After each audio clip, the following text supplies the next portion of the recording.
welcome back to My Mythical Meta. My name is Travis, and I'm joined by my brother Benjamin. Hello. And my good friend Derek. We are continuing today another episode in our Essential Concepts series. Check the playlist. We have already done Voltron and Reanimator, and today we are kicking off Spellslinger. And then I started blasting. Listeners, comment with other magic archetypes that you think belong in this series. Which archetypes do you think we need to cover? If you've got something where you're like, man, I can't figure out how to get this to work. You know, we have got a good 30 years of expertise among us about playing Magic and making great decks. So hit us up. Today, we are beginning My Mythical Meta's Road to 1K Subdrive. Listeners, if you are not subscribed, please hit subscribe and hit that bell icon. If you like what we're doing, then please let's see the numbers to reflect that. Our goal is 1,000 by the end of this year, and we have been teetering at 300. Some days it's 301, some days it's 299, 297. Our YouTube analytics claim that we have 5,000 return viewers in the last month. That people are watching our stuff and then coming back and watching more stuff. So if you are a returning viewer, if you like what we've got and you plan to come back, please click subscribe, share with your friends. We've got 2 series in progress right now. We're doing Essential Concepts, which focus on those magic archetypes, and we have the Magic Players Try Worse Games series. We've already done our Lorcana episode, and we are getting together this Friday to do another game in the series. So please, if you want to see what we cover next, click subscribe. That is your best way to stay in the know. So we are on the road to 1K. Thank you guys so much. This episode goes out to Becky. Right. Becky, thank you so much for your continued patronage and for your support. Listeners, if you are interested in more information about our Patreon and its perks, please visit patreon.com/mymythicalmeta. You can also contact us directly with questions, comments, news from the Warfront ideas. If you don't know what News from the Warfront is, I'll put that playlist right up here in the corner where we look at social situations and give people advice. And if you're new and unfamiliar with News from the Warfront, we have saved 3 marriages in our News from the Warfront series. So we need to get back to that. We really I do. know. We need to get back. So let us know if you've got a social situation or if you just see one online, send it to us and let us help out. You can contact us directly with questions, comments, and news from the Warfront ideas at mymythicalmeta@gmail.com. All right, today we are tackling an archetype called Spellslinger. It's like that feeling of being a magician, being in control, and casting the spells yourself. Right. Well, when you watch Harry Potter and you see them battle, they are spellslinging. When you watch Doctor Strange, you know, doing all those magic spells. That is what this archetype is all about. Now, this archetype does exist in normal 1v1 Magic. Many concepts that we described today are going to apply to both 1v1 and multiplayer, but as usual on the channel, we talk mostly about EDH. And especially when we talk about cards, we're going to be talking about cards throughout the history of Magic, not just specifically in Modern or Standard. Benjamin, can you tell us a little bit about what a Spellslinger deck is supposed to do? What's its goal? What is it built around? What are we doing here? Yeah, so a Spellslinger deck is generally built around casting a high volume of non-creature spells, usually instants and sorceries, and they seek to win either by storming off with cards like Grape Shot or Aetherflux Reservoir or Thousand Year Storm, or topping out with a high impact spell like Expropriate or Crackle with Power, some of the bigger cards that cost a lot of mana, or slowly accruing incremental value with cards like Young Pyromancer, Talran Sky Summoner, or Archmage Emeritus. And the goal isn't to play a lot of creature cards. You're playing instants and sorceries and and winning through that method. Oftentimes, they will seek to control the board. They rely on spell synergies to either control the game, generate board presence, or combo. Yep, that's what it's all about. Here's a brief reminder for newer players. We have done our Voltron episode already, and a lot of newer players build creature-based decks. When you are building a Spellslinger deck, the ratios of card types in your deck really need to shift, and you actually need to run fewer creatures and fewer permanents if you are trying to make a successful Spellslinger deck. You're going to be tempted when you see cards that say, when you cast an instant or sorcery, do blank. And you're going to be tempted really, really strongly to just fill your deck with those creatures or permanents. But you really need to pick those very specifically, pick those very carefully. Those value generating permanents that you add to your deck, choose those very sparingly and discerningly, because you're going to need to fill the rest of your deck with the spells to cast. There are several ways to implement a Spellslinger strategy. Derek, start us off. Well, my favorite way to do anything in Magic is to cheat mana cost. I don't like paying full value. Oh, yeah. I love a good deal. You want to use a lot of high-end, high-cost spells, cheating them out for cheaper. Commanders or just cards like Mizzix of the Is Magnus. She lets you cast some fat spells Yes. pretty quickly. Jeskai Ascendancy, Bergi, the God of Storytelling. You want to cast as many spells as you can quickly. And the best way to do that is if they're free or at a reduced price, so you can just keep cramming them in one turn for maximum amount of volume. Mm-hmm. That's right. The same core tenet of Reanimator is true here as well. It's mana advantage. If you can get big fat spells and pay less than what's on the card and do that multiple times, then you'll get ahead of your opponents in advantage. Yeah. My favorite way to do Spellslinger is burn. You focus on cards that deal damage and then permanents that multiply or spread that damage to more sources. This is a perfect opportunity for me to plug my Dragon's Approach commander deck. That definitely is a Spellslinger deck at its core, with red, blue, and black, where 30 of the cards are all just a damage-dealing sorcery. And so I didn't have to think very hard when it came to what other spells I was going to include. It was all Dragon's Approaches, and then I could choose the few permanents that were going to help me to enable that. Yeah, there's lots of good cards that help deal damage when you cast your instant or sorcery, or cards that multiply the damage when you do. So like Niv Mizzet Perun, anytime someone casts an instant or sorcery, you draw a card, and when you draw a card, you ping somebody. It's very powerful for just keeping that engine going and dealing damage to whatever you want. Gutter Snipe is similar. When you cast an instant or sorcery, ping an opponent. Or there's ones that multiply it and deal double or even triple that damage. So a lot of the red-based burn decks are really built on just hitting people in the face and making that damage go the distance. It's like aggro. It's like your goblins, where it's just a race to the finish. It's very efficient. Tap a mountain, drop a card, pass the turn. I would say, I think the hardest way to implement Spellslinger, I want to hear y'all's opinion on this too, but a control strategy where you want to control and manage what's on the board until you can combo or big spell or top out. But to manage the course of the game until then by using counter spells and removal. I find that that's a tough, it's difficult, no getting around it. But I do find it really fun and especially challenging. You're going to grow a lot as a player if you push yourself to play a control Spellslinger strategy. Yeah, it's especially hard in Commander because so many of the counter spells and removal are 1-for-1, right? If you hit somebody with a Doomblade, you've traded one card for one card. Well, you have two other opponents that weren't affected, which means you and the opponent you targeted are down a card. You're really focused on, if I'm going to use this counter spell, I'm going to use it at just the right time. You don't blow it on the first thing that looks like it might be a threat. You use it for politics to get the people attacking each other.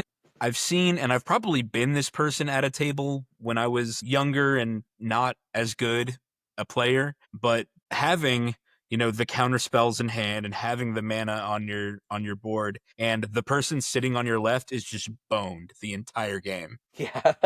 That's Because you just say, sorry, you're sitting behind me. Pow! And you just pull the trigger on everything they try to cast. But it takes a lot of self-control to control the rest of the board too. Yeah. You gotta let some things go so that the thing that kills you gets stopped. Yeah. I think that's the rule of thumb that I always use when playing control. Derek, talk about this last one. I feel like when we did our Secret Santa deck last year, this is the kind of Spellslinger deck that you built. Yeah, so this is just your weekly reminder from me that we have 100 cards, and the idea is that you need your card to do multiple things. So when you're casting your instance or sorcery spells to trigger any kind of spell casting or spell slinging triggers you have them do other things like give you tokens or do damage. Yeah, just Untap like a land. yeah, Yep. just things that Yeah. give you more, so that way you can stay in the game and keep the value running.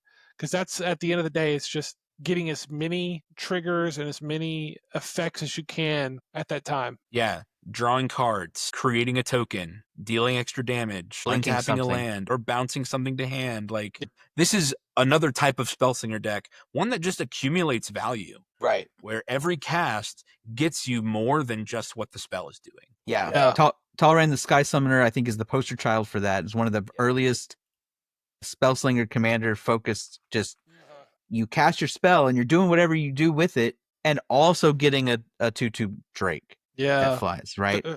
Third Past Iconoclast. Yeah, get you a token. Yep. Yeah, it's also I helping. think that's from Aether Brothers Flux War? Reservoir gains you a life, and it's a game winner at the end of the day. Yeah, Third Path Iconoclast came out in Brothers War, but it gets you a soldier, and then, Aether Flux Reservoir. That's the one. One of the favorites of our meta. Yep. It gains you life, and it's a threat just sitting there. Yep. Building, growing. Sometimes I forget that top level, that top line of text is even there. Gives you That it does life. gain you life as Yeah. you play, but it does. Life gain, we think, is underappreciated in general EDH, because life gain is the same as having a blocker for something, like, and especially in Spellslinger, where depending on what style of Spellslinger you're going for, you might not have as much of a board presence, unless you're doing one of these token generating Spellslingers. So that does kind of get us to our pros and our cons. Let's talk first about the strengths. Why would someone pick a Spellslinger strategy? What does this strategy have to offer? Benjamin, start us off. Yeah, I think one of the best things about Spellslinger is that it's almost synonymous with card draw, card selection, deck velocity. You're usually going through a ton of cards. If you've built your deck right, you're scrying and drawing and surveilling and just plowing through your deck. You're going to get to see the deck you built. Yes. There are so many decks that, let's say a game lasted 10 turns, that you may have seen 20 to 25 cards, which means a big chunk of your deck never saw.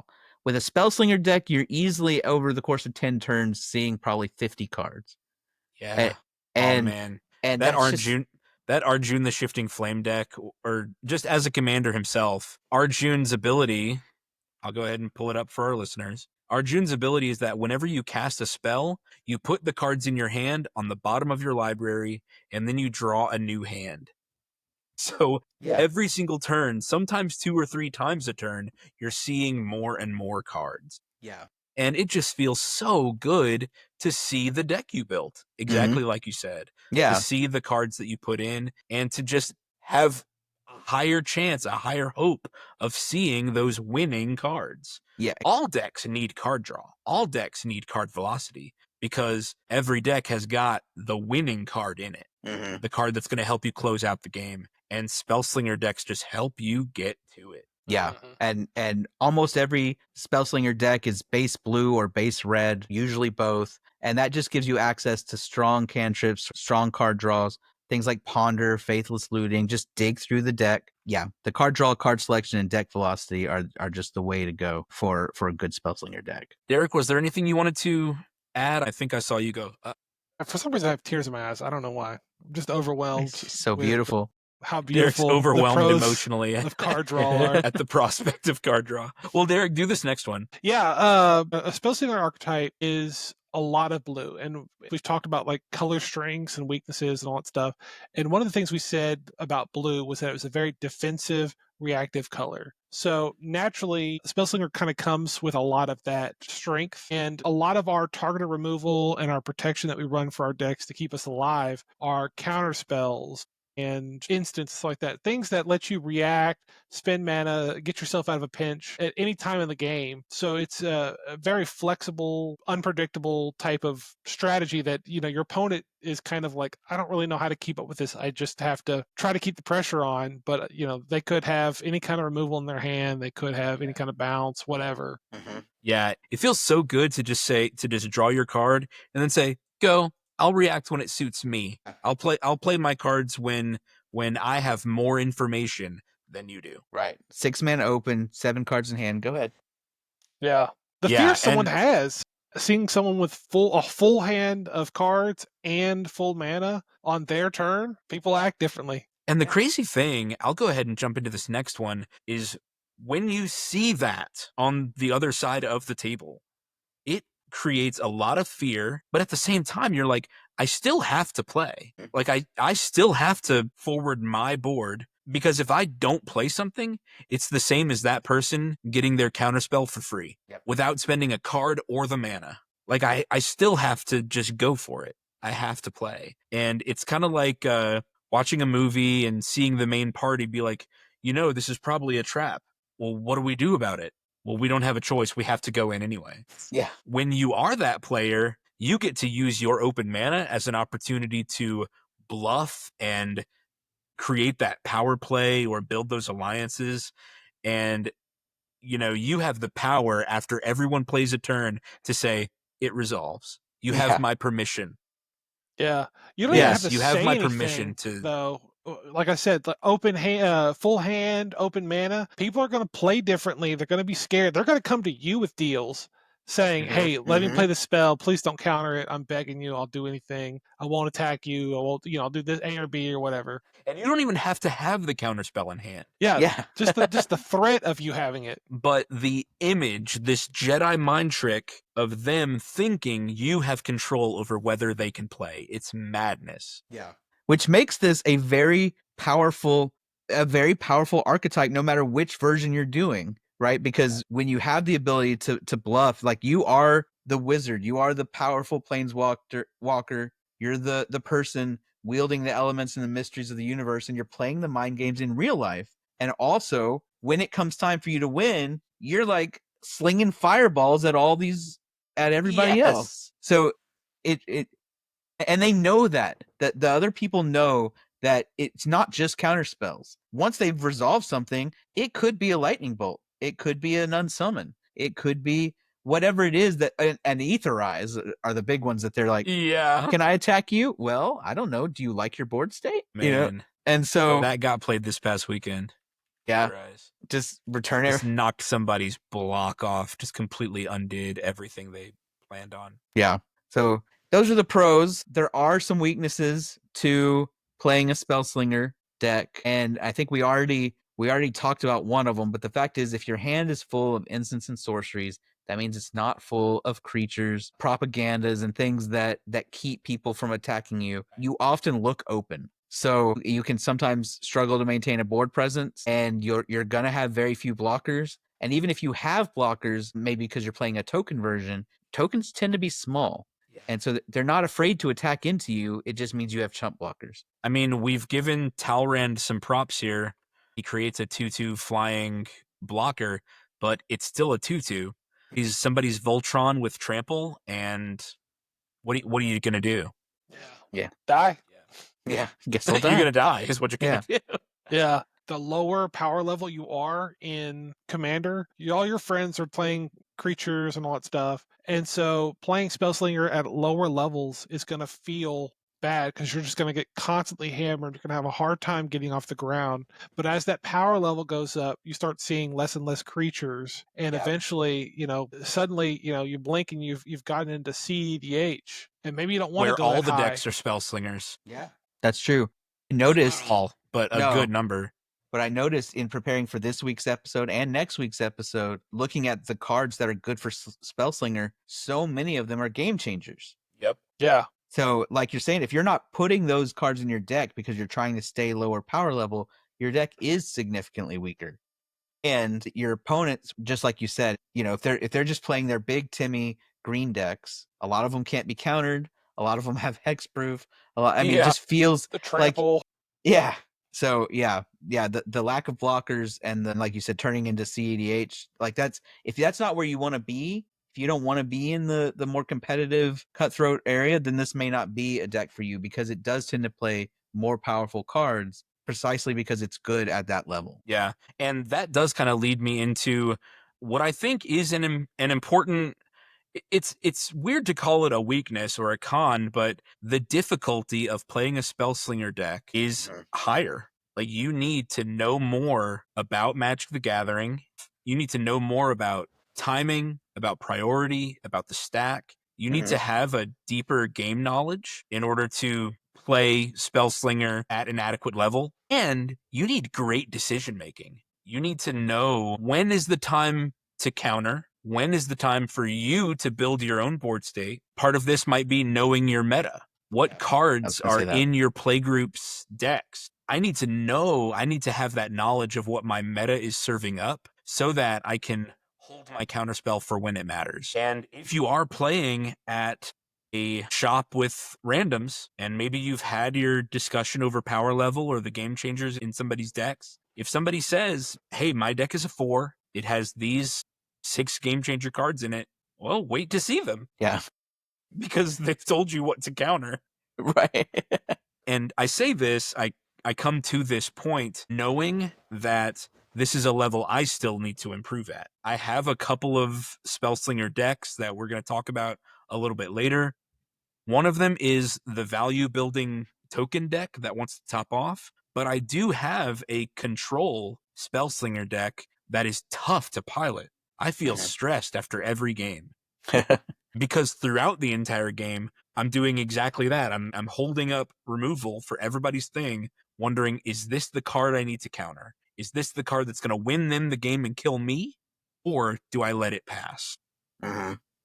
It's tough. Yeah. I think everyone should eventually get there and play Spellslinger deck and master at least one, because it does teach you some of the more arcane rules of Magic. It does teach you the decision making in the stack, so that even if that's not your style, you know what the other people are going through, and you can find interesting interactions in other deck styles. But yeah, it's hard. It makes you feel dumb when you don't do it right. And like with all skills, doing it is the only way you'll get better at it.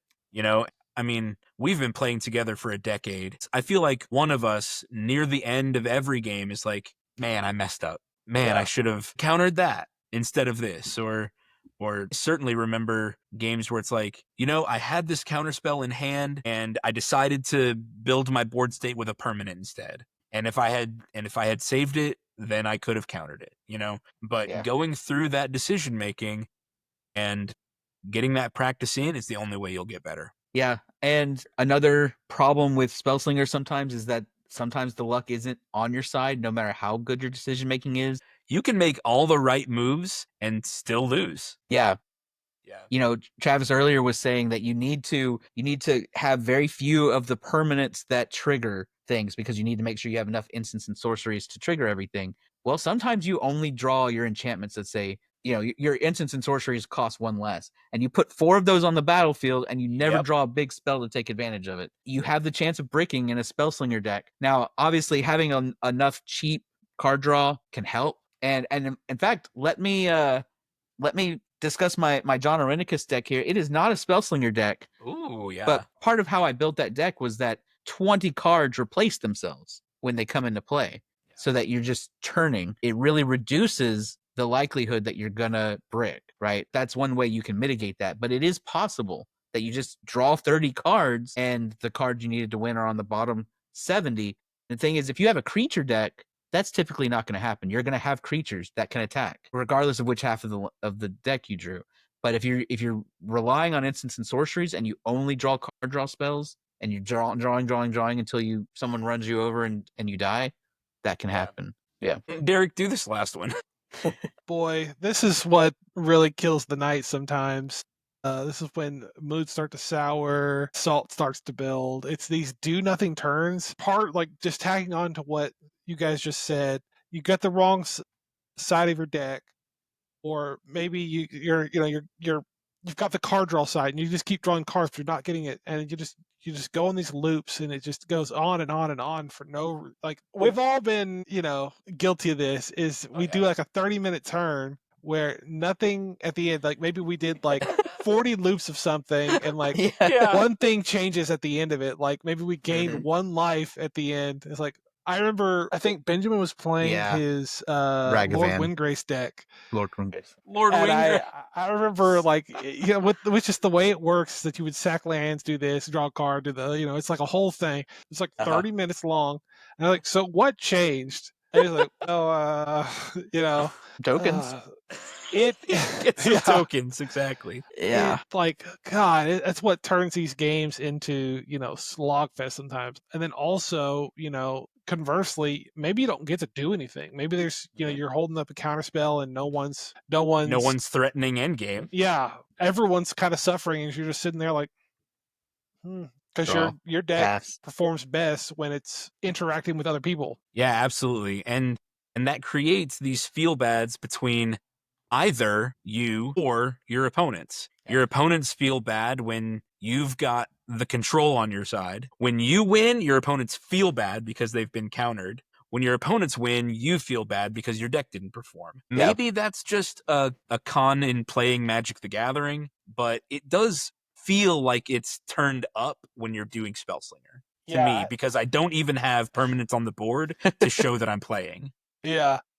I was thinking, like, if I head to head, my creature kills your creature, my creature's still alive. For some reason, it doesn't feel the same as if I just countered your creature from you even playing it. I don't. Maybe there's some kind of psychology of, like, maybe the creature hitting the battlefield and it having a chance at life is something. But I feel like it something puts a that can be honored and respected. Back. Yeah, there is something. I mean, there's been all sorts of studies and all sorts of people. I mean, people just don't like having their stuff countered. They don't like having it killed before it could attack. People don't like control. I personally, to me, playing against a control deck is like a puzzle to be solved, right? How can I force them to skip their turn while I wait till I can play three things that they can't counter them all? Or do I bait them into countering it with my second best thing? Like, it is the mind games, but a lot of people don't play Magic for the mind games. And yeah, I'm here a little bit for the mind games, but like deep stacks, I'd rather just play the next game. Yeah. Like, let's just sit here, can't do anything. I just see you goofing off for 30 minutes, not doing anything, unable to kill anyone or do anything. Oh, it's my turn. I get to discard a card. I get to, sacrifice a creature. I can't do anything. So, Benjamin, you said you like the puzzle of saying, how can I bait out the counter, or how can I charge through the counters or negates that they've got? A game you might like is Yu-Gi-Oh! I've played the Yu-Gi-Oh! I'm telling you, that's exactly what competitive Yu-Gi-Oh! Is. If you go first, it's setting up as many counters as you can. If you go second, it's saying, how many things can I bait? How many things can I get my opponent to trigger, and still go off and still charge through? Something to think about. What was it, that religious lady who did that presentation on Monster Energy? Yeah, oh man, I need to watch that again. I can't remember what she says. Something to think about. What's that look like? Something to think about. What's that look like? Sign of the Beast. So let's get to some strategy tips for Spellslinger. Benjamin, start us off, man. Man, you always have to have a plan B, a plan C, because sometimes your stuff doesn't stick. So I'm actually going to do two here. A big chunk of your decks are going to be devoted to protecting yourself. Sometimes you're going to lose your 1,000-Year Storm, your Baral, your Mizzix, whatever it is, and that can cripple your turn. So you're going to want to stick cards in your deck that can protect your enablers. You're not running very many of them because you need a threshold of instants and sorceries to make your deck work. So the ones you do have, a lot of your counter spells and other instants are going to be based on protecting your 1,000-Year Storm. That's your in game, right? Or or your thing that makes, like Baral is both helping you dig through your deck and making your spells cheaper. You need to protect your Baral, but he's a weak little 1/3. So add a Lightning Greaves to your deck. Yep. It's not an instant or sorcery, but it's good to have in your deck. So that's the first thing, is just saying, look, when you get one of these enablers down, it becomes a priority to keep them in play. Second thing is, sometimes it won't work. Sometimes your Brawl won't stick, your Thousand Year Storm won't stick. You do need to have multiple win conditions in your deck. The days of draw go, you play one Sarah Angel in your deck and nothing but counter spells and draw spells otherwise, it just doesn't work when you're playing against 4 other players. You just can't be efficient enough. So in addition to your Aetherflux Reservoir, you should also include an Electro Dominance, an Empty the Warren, a Shark Typhoon, things that can help you close the game. Because like we were just saying, it's possible to take these long terms and have nothing at the end of them. And you need to have things so that that's not happening. And so together, protect your enablers and have multiple enablers. So those are important tips for Spellslinger. Absolutely. Multiple enablers and win cons. Yeah. Yeah. I want to take this part about being mana efficient. If your value comes from casting instants and sorceries, then it's more about volume. You need more instants and sorceries. So find spells that cost 1 or 2 mana. In general, most Spellslinger decks are based in blue, so find lots of spells that draw you a card, scry you a card. So cards like Opt, Preordain, Brainstorm, just all of these 1 mana. And I wanted to show this. I'm in Scryfall. I'm going to go to Advanced Search here in the top. Here in text, I'm going to put Draw, and then in mana cost, in mana value, I'm just going to put mana value equal to 1. And let's see what options I have. All sorts of good stuff. 1 mana draw card. Abundant Growth replaces itself and fixes a land color. Ether Spellbomb is an artifact, a non-creature spell, where I can return a creature to its owner's hand or draw a card. So just by scrolling through this, you will find a lot of cards that enable you to keep going through your deck. Like we mentioned, Talrand keeps coming up. If Talrand says you get a 2/2 flying Drake for each spell you cast, well, if I cast 5 spells in a turn that all say draw a card, well, my hand is the same, but now I've got 10 power on the board. 10 power for 5 mana plus 5 new cards? That's a hell of a deal. So it's more about the volume of spells than necessarily, the quality of spell. Right. Does that make sense? Yeah. Just cast more of them. And you can only do that by being mana efficient, using all your mana when you can, and having cheap spells that replace themselves. Yep. Yeah. One of my favorite cards for Spellslinger are actually the ones that give you mana back. Dang, what is the one? Add mana draw. There's a couple like it, but the big one that I like is the red-green one. Why can I not remember it? Manamorphose? Manamorphose. There you go. Add 2 mana in any combination. It costs 2. It's instant speed. You add 2 mana back in any color, and you draw a card. It's a free spell that just digs through your deck. It's a great one to copy. Copy it and get it 2 extra mana. Yeah. It's I would put it in and any 2 cards. Spellslinger deck that can support it, because it adds to your spell count. It's a free card. Yeah. I love free cards. Me too. Another thing is, and it goes along with this, cheap spells, number of spells. And in Magic, you'll often hear this called the storm count. There is a mechanic in Magic, an ability on certain cards called Storm, where the card copies itself based on the number of spells you've cast before it. So the term storm count just means count how many spells you've cast. And that's what I'm talking about with these cheap spells like Opt and Preordain. There are cards like Stormkiln Artist. Actually, y'all should just, if you're playing a Spellslinger, give the Strixhaven set a really deep once-over. Yeah. Just in general. All the Magecraft cards. This set was all about spellslinging, and the cards have an ability called Magecraft. With Stormkiln Artist, you create a treasure token each time you cast or copy an instant or sorcery spell. Stormkiln Artist doesn't care if you're casting 9 mana Expropriate or 1 mana Opt. Okay.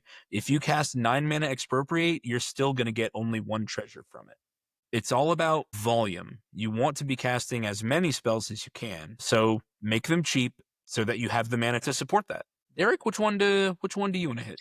It's me again, here to tell you that you've got 100 cards in your deck and they need to do multiple things.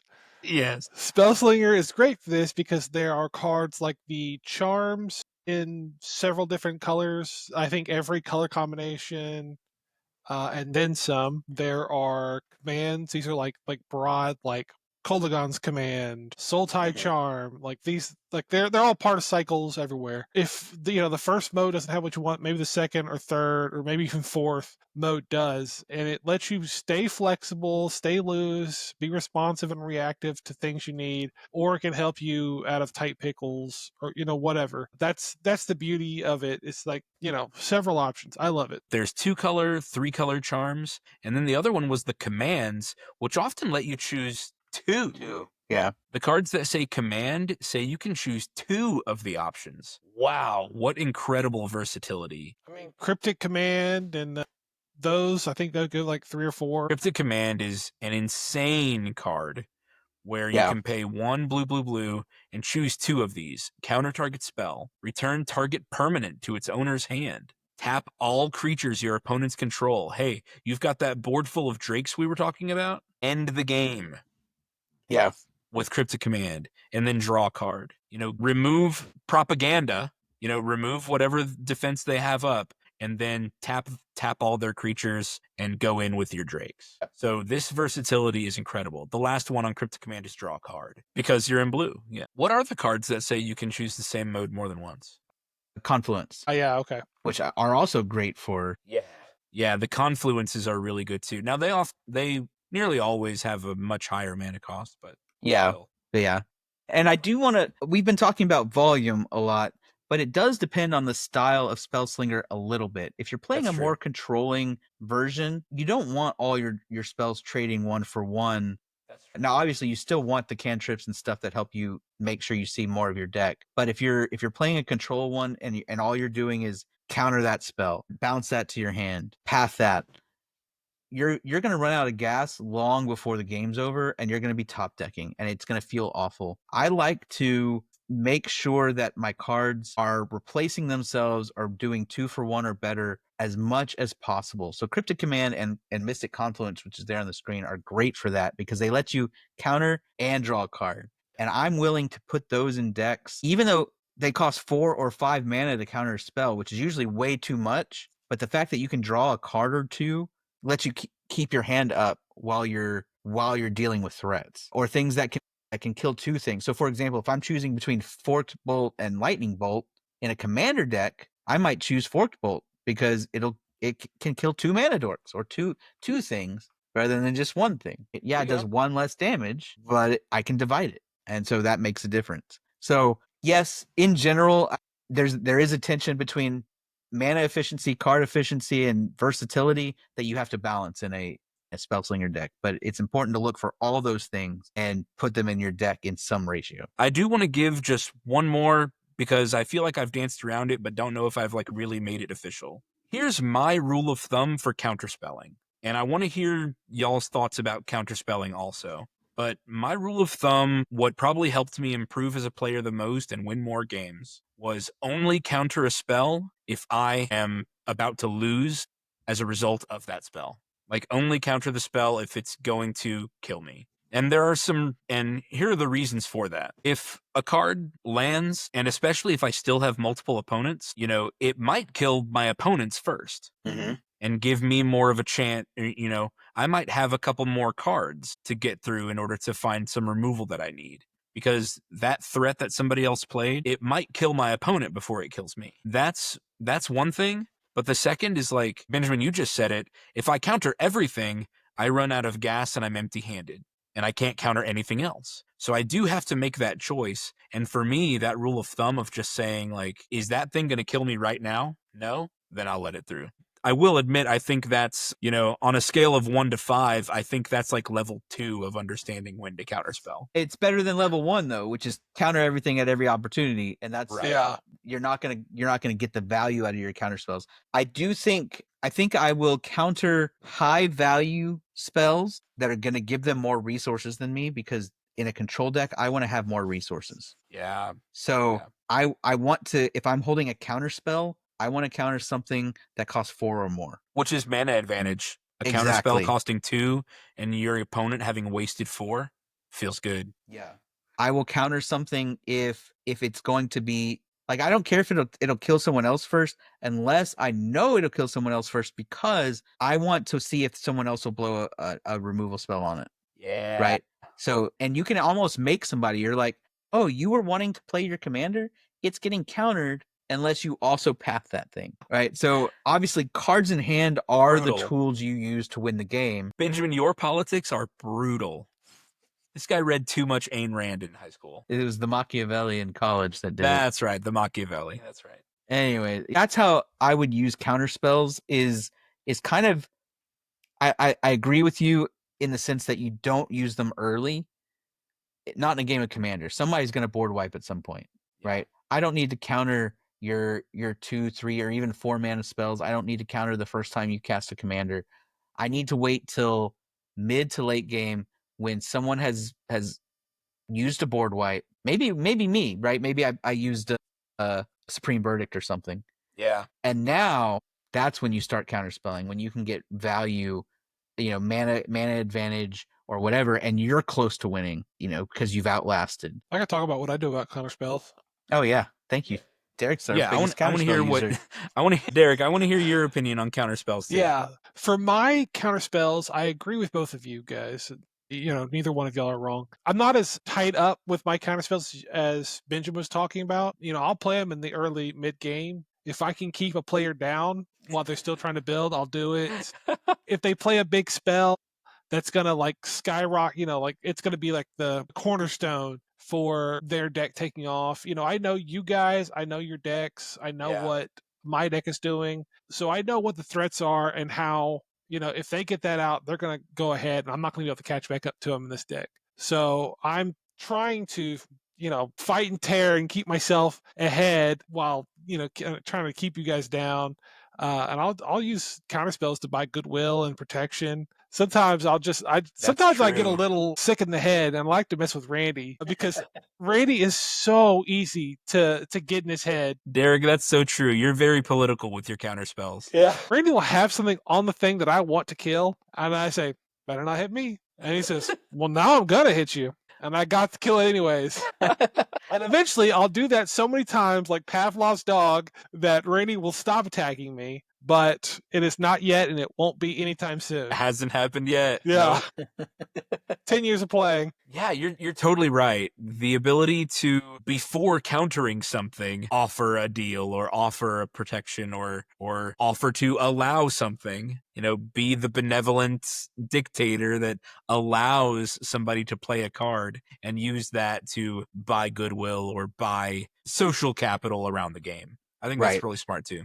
And a lot of times people will keep you alive because they know if you're like the second or third threat, not the main threat, they know that you're the one playing answers. Yep. You're the policeman of the board. Yeah. You're the one who can stop Avacyn from making the board indestructible and sweeping everything.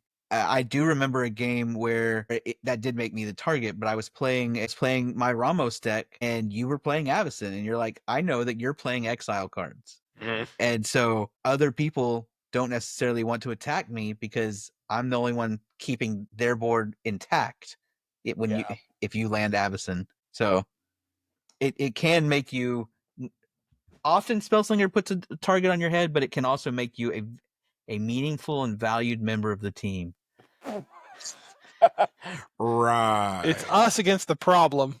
Right, That's right. Exactly. Listeners, thanks so much for sticking with us for our essential concepts of Spellslinger. Next week, we're going to talk about some great beginner commanders for this archetype. We will talk about some decks that we've actually built in the past where we've experimented with this archetype And then we're just going to plow through great cards, the most essential cards you need if you're looking to dip your toes into the Spellslinger archetype. Please remember, we are on the road to 1K. If you 1K. liked this episode and you plan on coming back next week for the next one, click subscribe, hit that bell so that you don't miss a thing. If you're interested in joining our Patreon, you can find us at patreon.com/mymythicalmeta. And you can reach out to us directly with questions, comments. Let us know what other archetypes you want us to hit in this series. Let us know what worse card games you want us to play in our other series. You can contact us directly at mymythicalmeta@gmail.com. Listeners, thank you so much for listening. Benjamin, Derek, thank you guys for being my great friends. Adios. Bye. This episode was sponsored by Eldorado Gaming. Use the promo code META for 10% off your order. Please like, comment, subscribe, and share.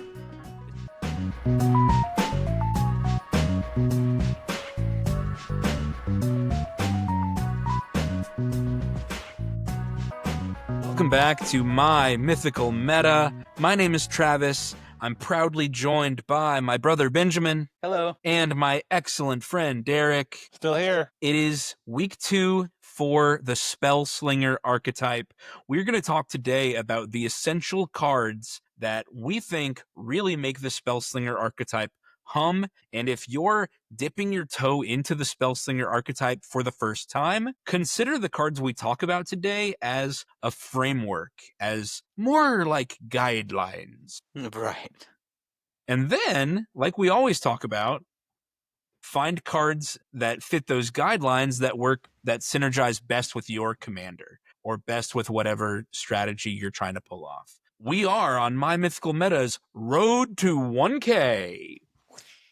Our Road to 1K subscription drive. If you haven't subscribed yet, and if you find our episodes interesting, funny, or educational, if you feel like you've learned something, please hit subscribe.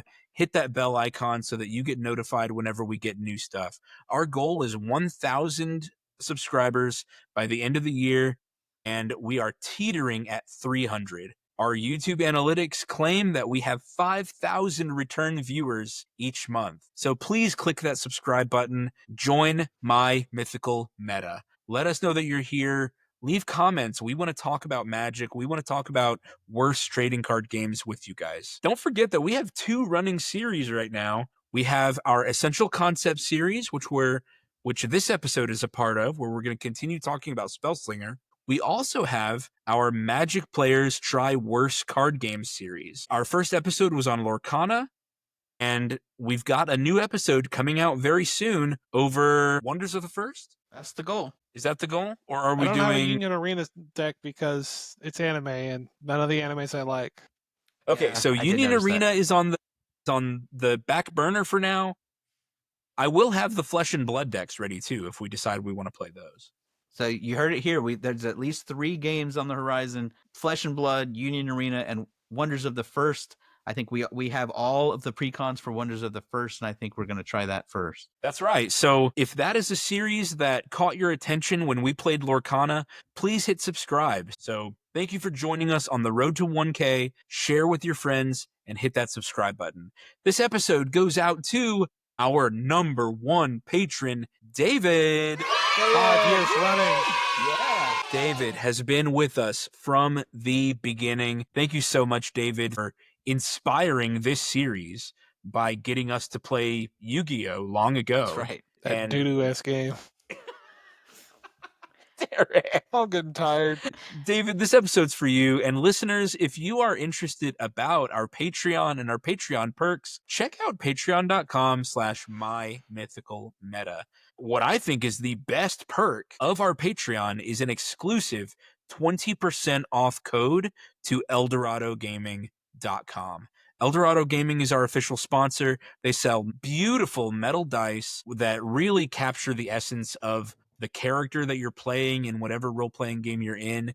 We just got some new dice in that have this cyberpunky feel. There are cracked dice with a prismatic iridescent finish that is insane to see. We also have dice that look like cheese if you're playing if you're playing Mice and Mystics. So check it out, guys. ElDoradoGaming.com is our official sponsor. Don't forget the promo code META for 10% off. Or by joining our Patreon, you can get an exclusive 20% off code that you can use forever. You can also contact us directly with questions, comments, news from the Warfront ideas at mymythicalmeta@gmail.com. If you're unfamiliar with our News from the Warfront series, it's something we used to do at the end of our episodes. Guys, we've saved 3 marriages, and I'm starting to get the itch. So yeah, we need to save a few more. Okay, I need to save a few more. Maybe we need to put some in danger first and then go save them. My Mythical Meta, they're a menace. Go seduce some wives. I guess I'll do it. Listen, hey, if your EDH pod is in trouble, let us know. Reach out to us, okay? We are an impartial observer, and we can pick out what you're doing wrong. Right. We can be the ones placing the blame on somebody. We're actually really good at this. We're not, you know, that some of us are really good at this. We give good advice that is hard to take, but it's good advice that if the people in those situations listen, it helps if they're introspective. I don't know where I'm going with this. Basically, we can solve problems if you listen to our advice. That's Guys, probably it's true. It's true. It's true. I mean, check out the first 50 episodes of My Mythical Meta if you want to hear some good interpersonal advice. Do we have kind of many episodes switched already? tacks a couple months ago in order to get more viewers, but we give great advice. All right, so welcome back to week 2 of Spellslinger. Last week we talked about some strategies, important strategy tips to keep in mind, and some strengths and weaknesses of Spellslinger. Some key takeaways, some golden nuggets, things to remember about playing Spellslinger is your deck will want to accrue value by casting spells. So you should cast lots of spells. Those spells should be cheap, and those spells should draw you cards. You want to churn through your deck. The core of successful Spellslinger decks is deck velocity. It's seeing cards. And then just pick a top-end spell or a combo that you want to finish out the game. Right. There's lots of options for finishing a game in a Spellslinger deck, and we'll talk about some of those. The important thing to remember as we go through these cards is not that these replace your staples, although they can. The idea here is that for each one of these that you add to your package, your removal package, or your ramp package, or whatever, they double up as synergy cards, and they help make your deck more Spellslinger. The normal deck template says 30 cards for your template, for your archetype.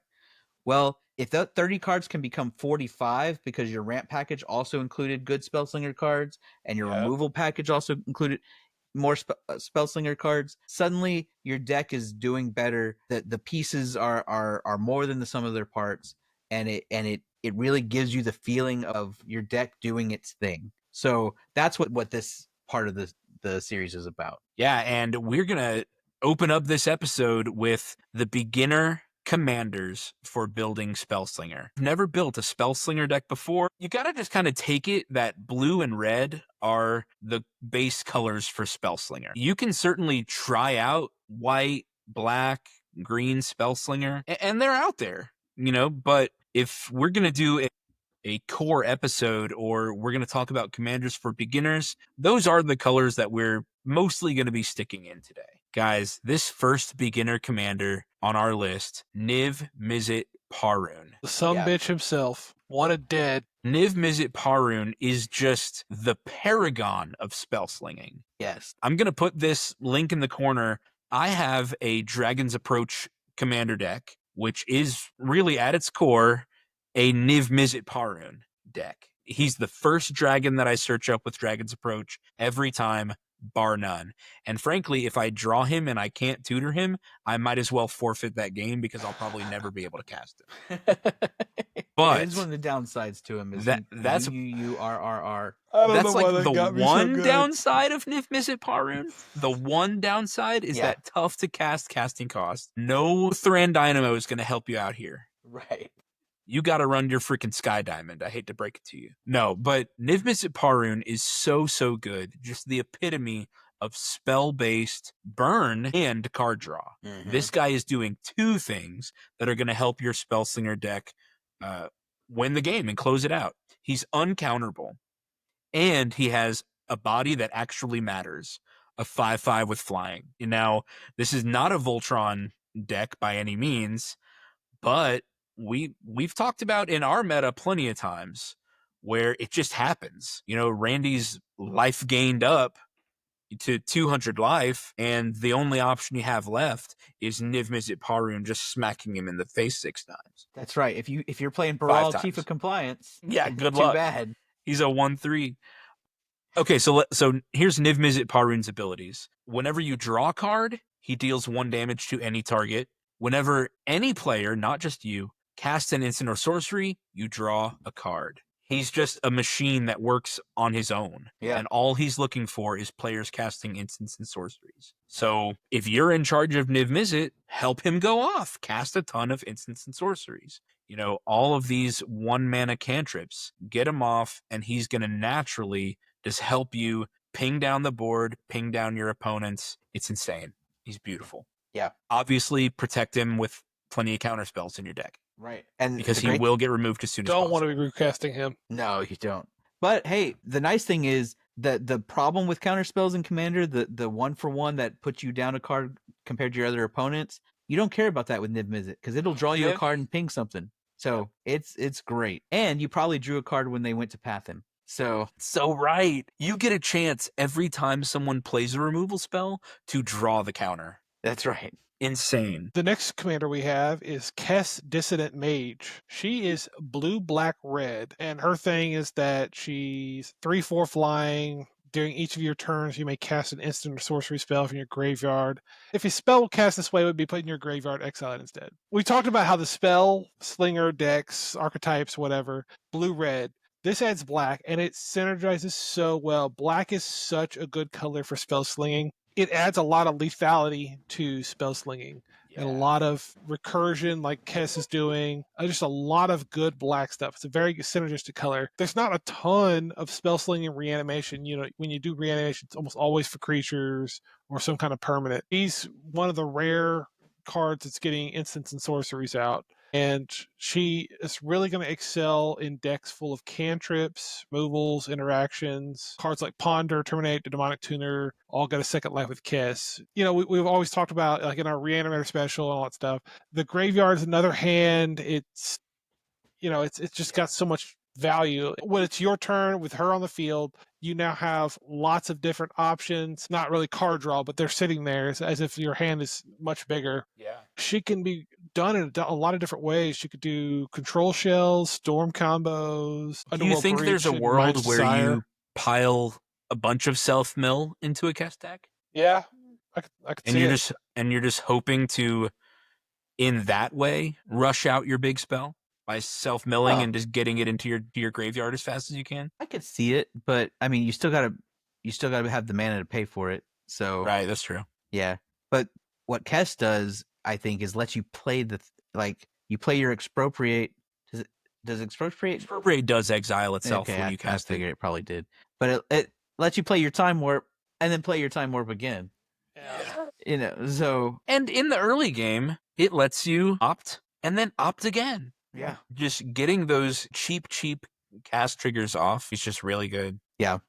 All right, I'll do these next ones. They're basically the same deck. Yeah.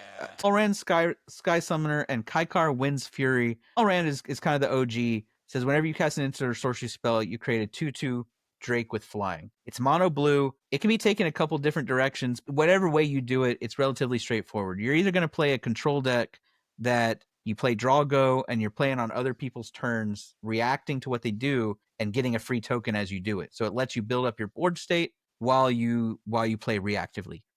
Or you're playing the deck velocity, opt, ponder, brainstorm, dig, because every time you dig, you get a Drake and you're trying to storm off into a big board state real fast. Either way, whatever method you try to do, very streamlined, kind of builds itself. I would highly recommend this for anyone for very, very beginners, maybe on a budget because the mana base is dirt cheap. Right? Yes. 35 islands and then spend your money elsewhere. Kaikar Wind's Fury. Yeah, this second creature is just better Talrand. Exactly. Yeah, the tokens are smaller. You get a 1/1 spirit with flying instead of a 2/2 Drake. But in exchange for that, you get a bigger body, It has flying. And you can sacrifice those spirits for mana, and you're in 2 more colors, so you're in better removal colors. We're and talking now. I don't know if we said it. Kaikar Wins Fury is the name of this other deck. Yeah, there you go. Kaikar Wins Fury. It's in blue, red, and white. So it adds red and white to Talran's blue. Like I said, it has a better body than Talran, and it gives you an added use out of your tokens. It gives you a sack outlet that says you can turn your spirits into red mana.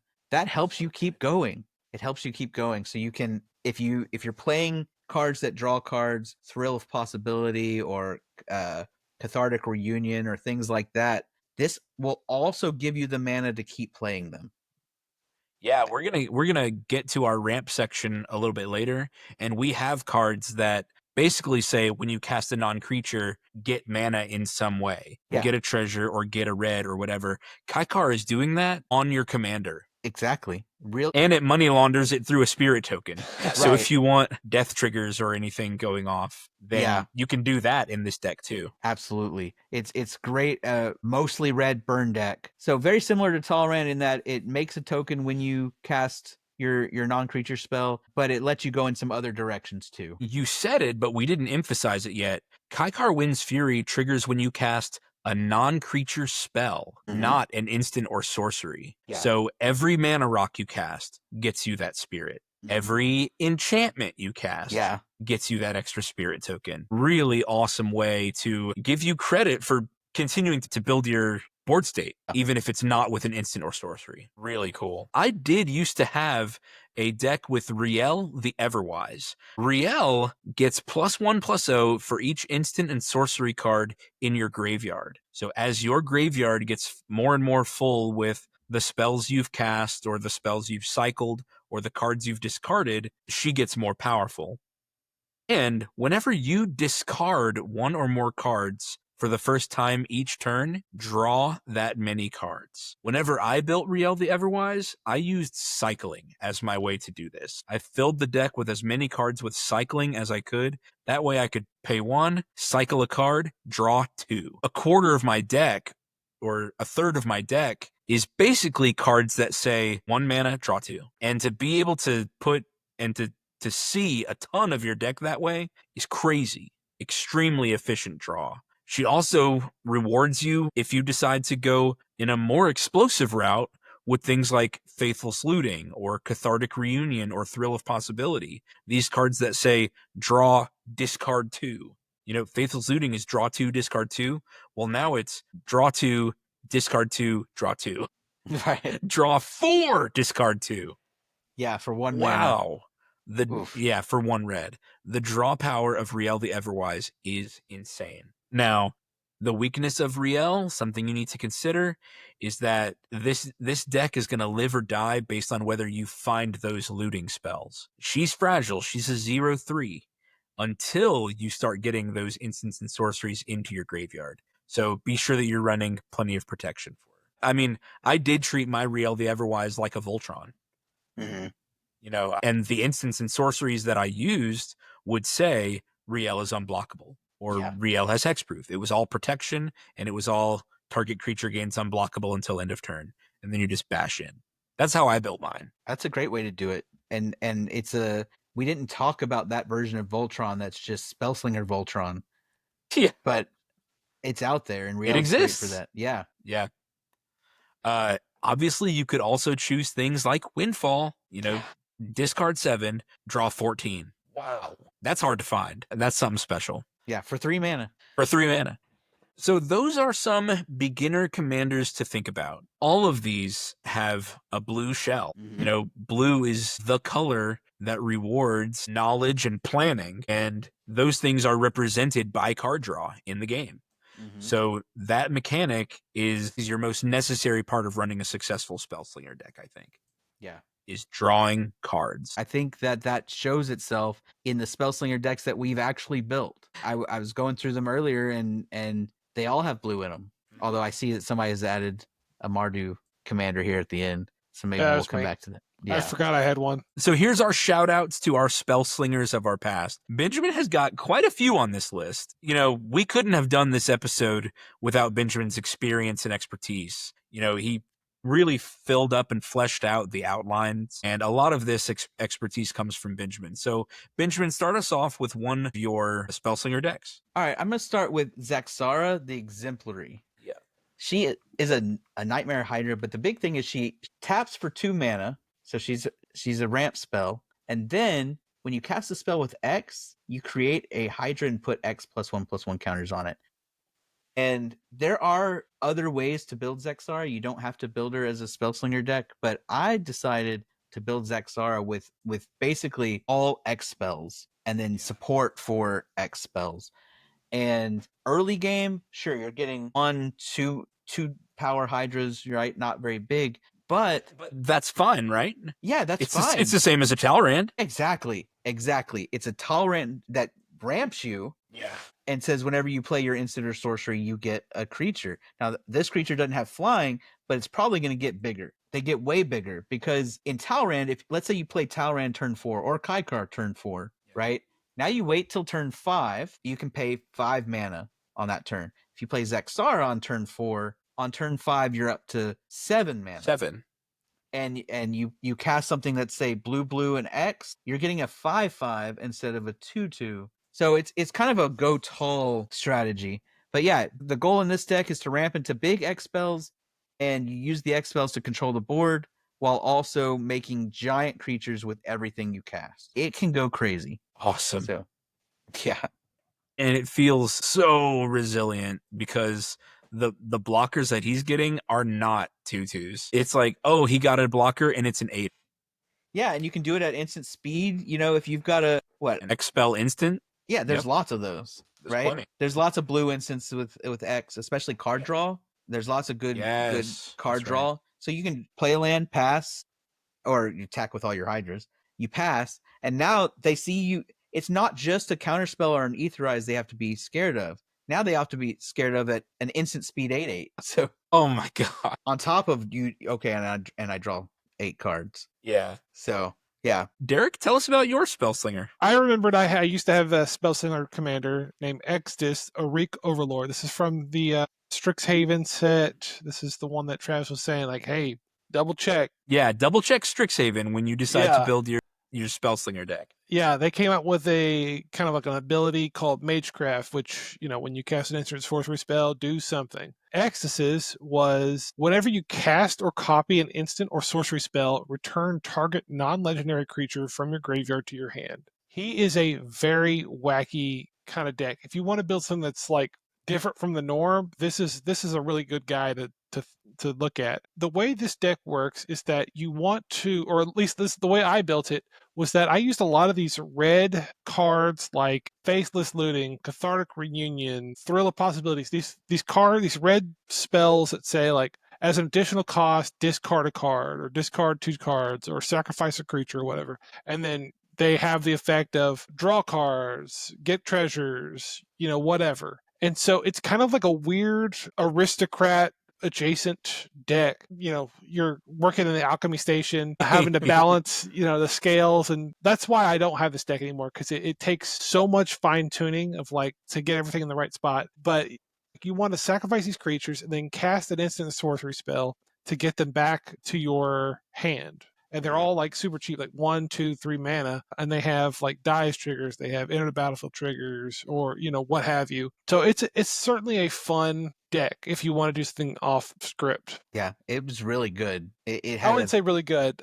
The reason why I took it apart is because the balancing act I had was not right. That makes sense. It's better with Dockside Extortionist. It is. And then it was banned. Yeah. Once again, a bad deck made worse by the banning of Dockside Extortionist. Yeah. Benjamin, give us another one, since you have more than the rest of us. Another one I had was Ramos Dragon Engine. It's a little expensive. It costs 6 mana. It says whenever you cast a spell, put a +1/+1 counter out for each of that spell's colors. So right there, you know what, you want to play multicolored spells. So all those charms that are out there that are 2 color, 3 color, I was playing basically all of them that existed at that time. So he gets, if you play like a Sultai charm, he's going to get 3 +1/+1 counters. It's real easy to get him to 5 +1/+1 counters for his last ability that says remove 5 +1/+1 counters on him to add white, blue, blue, black, green, red, green to your mana pool. So, well, guess what? If all of your spells are costing 3 different colors of mana, you can cast 3 or 4 spells with that mana. Well, that puts all the counters back on him. In fact, it puts more because you only had to remove 5, and you're likely putting on 6 or 7. And so he gets bigger, and you can do that. You can only do it once each turn, but if you're playing nothing but instants, you can do it on every turn. And so the goal here was to use the versatility of charms to kind of manage the board. And Ramos is growing so big that you're eventually going to win with commander damage because he is flying. And a lot of the charms can clear the way, kill their flyer, or tap them down, or make Ramos unblockable, or give him trample, or whatever it takes. So I think it's what, Naya Charm that can tap all opponent's creatures? Yep. Naya Charm? Yeah, Naya Charm will do it. But Boros yeah, Charm you're right. can give him double There's strike. any number of them. Yeah. So that was a really fun Spellslinger deck. I know that there's different takes on Ramos, but I loved having, you tap out and you play all your stuff, and you have 10 mana sitting there every turn. On each opponent's turn, really good. I wanted to mention that when Golos Tireless Pilgrim was banned, Ramos kind of became my backup 5-color generic commander if I needed one. Really love the Spellslinger that I had because it can run on 1 brain cell. Mine is Ovika Enigma Goliath. This is the most brain-dead Spellslinger deck I've ever built, and it is so cool. Ovika Enigma Goliath costs 7 mana. That doesn't matter because this deck has like 25 ramp. Yeah, ramp artifacts. He's a 6/6 with flying. And this bad boy's got ward, baby. Ward 3 and pay 3 life. Basically hexproof. Yeah. Might as well be hexproof. And then the reason I have so much artifact ramp in here, like even the bad ones, is Ovika's ability. Whenever you cast a non-creature spell, so like we mentioned earlier with Kaikar, Ovika is triggering off of your enchantments, your artifacts, anything that's a non-creature. Create X 1/1 red Phyrexian goblin creature tokens where X is the mana value of that spell. They gain haste until end of turn. They're hasty. They don't sacrifice at end of turn, so they just stay on the board. My Thran Dynamo is now a Thran Dynamo and 4 goblins. Wow. My Thought Vessel is a Thought Vessel and 2 goblins. So that's why I've filled it with 20 something or 25 ramp pieces, because all of them are adding goblins. That's why I say that he's the most brain dead Spellslinger out there. Maybe I don't know, but I can absolutely swarm my board with goblins and be ramping up to really big spells. I can play Expropriate. I can play Thousand Year Storm in this deck because it's Thousand Year Storm and 6 goblins. Right? You know what I'm saying? Yeah. I've tried Thousand Year Storm in plenty of decks, but, I die from the crackback. I'm tapped out because it costs 6. Well, with Ovika, now I have 6 blockers up. And the other alternative with Ovika, I can use those goblins on attack the turn I get them. They've all got haste. So I can use Boggart Shenanigans or Cavalcade of Calamity and just cast something big, Karn's Temporal Sundering. It's an extra turn spell, and now I have 6 goblins too. So I can just start blasting out with those. I have 2 creatures in this deck, only 2, and that's Archmage Emeritus, which is draw cards for casting, and then a Goblin Electromancer, which says red and blue spells cost 1 less to cast. It is so cool. And unfortunately, this was the second deck tech I ever did, so the video was really bad and really long for it. I'm in a tank top, it's just that my lighting is even worse than it is now, and the graphics are all horrible. I didn't have this set up yet, but I will put the link up there because if you want a Skull Clamps in here. Yeah. Is absolutely churning through all of those goblins. It's a Skull Clamp and a goblin. It's a Skull Clamp and a goblin. It gives you the thing to sack. It gives you the thing to sack when you cast draw it. 2 cards, if nothing else. Kindred Discovery, naming goblins, or you could name Phyrexian, I guess. Yeah. But you choose a creature type. When a creature you control of the chosen type enters or attacks, draw a card. So I cast Thran Dynamo. I cast Yeah, it gets me 5 hasty goblins, but I cast Thran Dynamo. It creates 4 goblins, and I draw 4 cards. Requires 1 functioning brain cell in your head to play Ovika Enigma Goliath. So that's my Spellslinger deck. Yeah. All right, and then Benjamin, do your last one, because this guy requires lots of functioning brain cells to cast or to play. Yeah, the last one is Orvar the Allform. Orvar the Allform says, whenever you cast an instant or sorcery spell, if it targets one or more other permanents you control, you create a token that's a copy of those permanents. The other abilities don't matter. Yeah, I mean, yeah. So this deck does the deck velocity thing. It's playing every single 1 mana, 2 mana, X spell, whatever that targets something and draws a card. Switch target creature's power and toughness, draw a card. Give target creature -1/-0, draw a card. Target creature becomes blue, draw a card. Yeah, it's got a lot of those. And you're Yeah. like, I don't care, it's already blue. Now I'm playing Cerulean Wisp, it becomes blue, draw a card. Right? I don't care what they say. I care that they target, and I care that they draw a card. And so then you play a few value creatures in there. Usually the goal is, first you're targeting your ramp spells. Now I've got 5 Mind Stones or whatever. But then late game, the goal is to find something like Sakashima that makes the legend rule not apply and copies Orvar. I can get exponential Orvars, storm off with my 1 mana cantrips.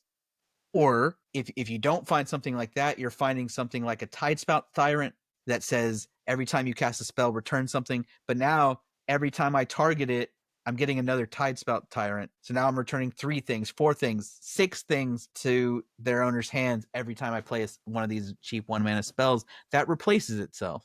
Or you're playing like Archaeomancer that says every time I target it, I get a copy. I return 1 to my hand. So I can keep going. So I can just, you really need to know the stack. You really need to understand copying and timing rules. But also it's just a basic blue storm deck that combos by copying things rather than milling or direct damage or whatever. It is a quintessential blue storm. In fact, it's very similar to Talrand. Yeah. Right? You get a creature for playing a spell. I mean, a lot of these are like that. I think the first thing that ever really blew my mind with Orvar was, untap target land, draw a card. And now Benjamin starts getting island tokens. With Orvar, that cantrip becomes a way to ramp also. Yeah. He starts getting more lands. And it's pretty wild to see. What I really liked doing was X spells that would say like tap X target permanents. Well, I'd use it defensively, but I would target 1 of my things. Yep. And 4 of your things. So then you can't swing at me, and I got a token. Derek, do you remember what it was like to pilot this Orvar the Allform deck? It was a nightmare. I think by turn 6, I'm like, what am I doing? I got hands on my head. I'm like, I mean, I think Benjamin was just said to sit there every step of the way. Okay, do this and do this.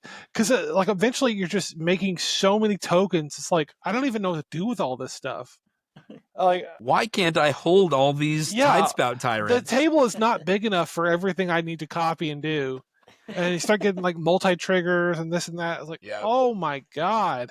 Like with more than 1 Orvar for whatever reason. Woo! I you know what, guys? I think I beat myself. I concede.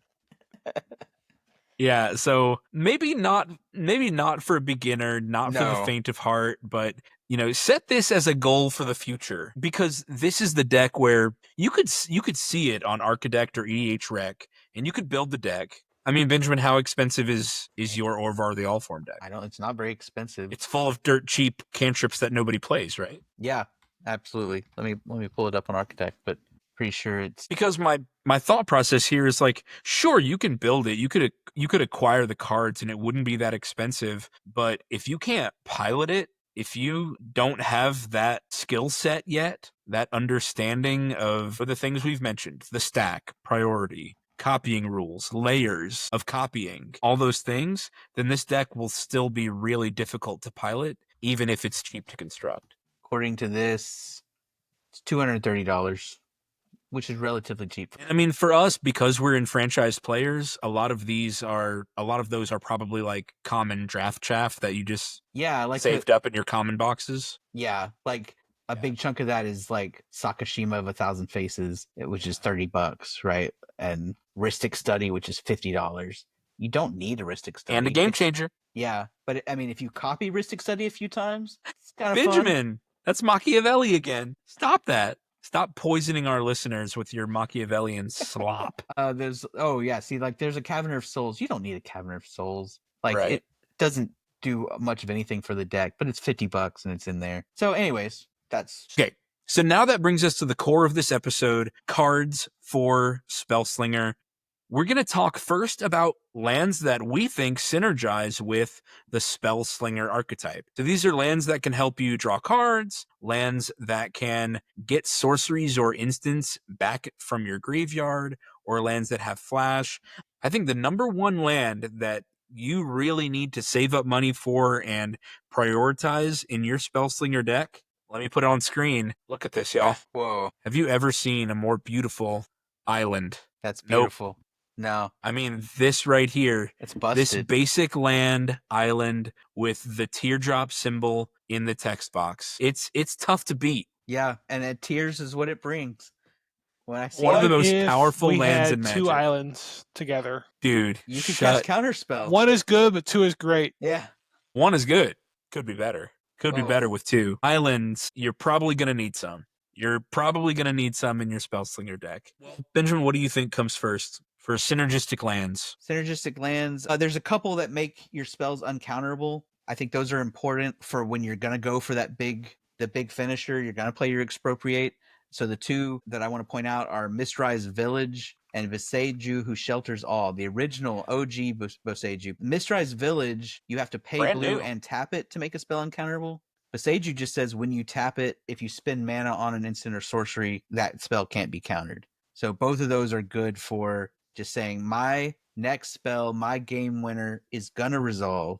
Yeah. You can't stop it. Reliquary Tower. If we've been saying you need to be drawing cards, your entire deck needs to be drawing cards. Reliquary Tower says you have no max hand size. It comes in untapped, taps for colorless. You get to keep all of those options in your hand, and you never have to discard down. Very good. And very little opportunity cost to include it in your deck. It comes in untapped. I like Alchemist Refuge. You can only play it in green-blue decks, but it taps for colorless, and you can has an extra ability that's green-blue tap. You may cast spells this turn as though they had flash. It's gonna really, in a pinch, break in case of emergency, tap in case of emergencies. Yeah. Turn your sorceries that might save your bacon, or maybe it can help you win the game. There's a lot of strong sorceries that are That are cheaper, a I sorcery guess. for a reason. Yeah, Yeah. they're sorceries for a reason. So you're paying 2 extra mana. Well, I guess technically 3 extra mana because you're tapping the Alchemist Refuge. But yeah, I think it's a great card to add if you're in those colors. I really like these looting lands. Desolate Lighthouse. Yeah. There's a lot like that, but I think Desolate There Lighthouse are several. Desolate Lighthouse I think is really good because it comes in untapped, and then it has 1 blue, red, and tap it to draw a card, then discard a card. If you don't mind letting all the players loot, then Gaia Reach Sanitarium right is but what is it, 2 for this ability? it's 2 for that ability, but for an extra 1, just letting yourself do it, pretty good. Yeah. I also really like Castle Vantress and Rivendell. Both of those they tap for blue. Castle Vantress both of them have the ability to come in untapped. Castle Vantress, if you control an island, well, you probably do. And Rivendell, if you control a legendary creature. They tap for blue, which is the most important color in these decks, and they both have the ability to scry. Rivendell is way better. It only costs 2 and tap it to scry 2, but you can't do it if your commander's dead or you don't control a legendary creature. Castle Vantress, you have to pay an extra 2, but it's unconditional. You just scry 2. So that saves you from feeling like you need to blow a counter spell just so you didn't waste your turn. You can say play land or draw card, play land, pass, hold up your interaction, and it gets around and no one did anything worth doing. Put your money into it and dig further in your deck. Make sure your next top deck's good. I can't tell you how many times I've been burned by this thought that I can't let mana go to waste. So I have a counterspell in hand. It gets to the person in front of me, and you can tell it's the last thing they're going to do in their turn. And I'm like, well, I have 2 unspent mana, so I'd better spend it and counter it because Yeah. I don't want that mana disadvantage of just letting mana go unspent. But then the next round, there's something worth countering. Yeah. Oh, it feels so bad. So it would have been really nice to have Rivendell. Or some other type of mana sink where you can sink in 2 islands and get some value out of it. Right. And it's nice to have those on your lands that provide colored mana. I think the ultimate thing for lands to remember is that because you're going for that mana efficiency, you really want lands that enter untapped, provide colored mana, and allow you to hold up instant speed interaction. And then if for whatever reason you don't use it, they give you additional value. So like, okay, sink mana into a Desolate Lighthouse and dig, or into a Castle Vantress and dig. Yeah. Here's one more, Mystic Sanctuary. This is just good generic support for a Spellslinger deck. It's an island. It enters tapped unless you control 3 or more other islands. Again, if this comes in the early game, it comes in tapped. If it comes in late game, it comes untapped. If it comes in untapped, you can put an instant or sorcery card from your graveyard on top of your library.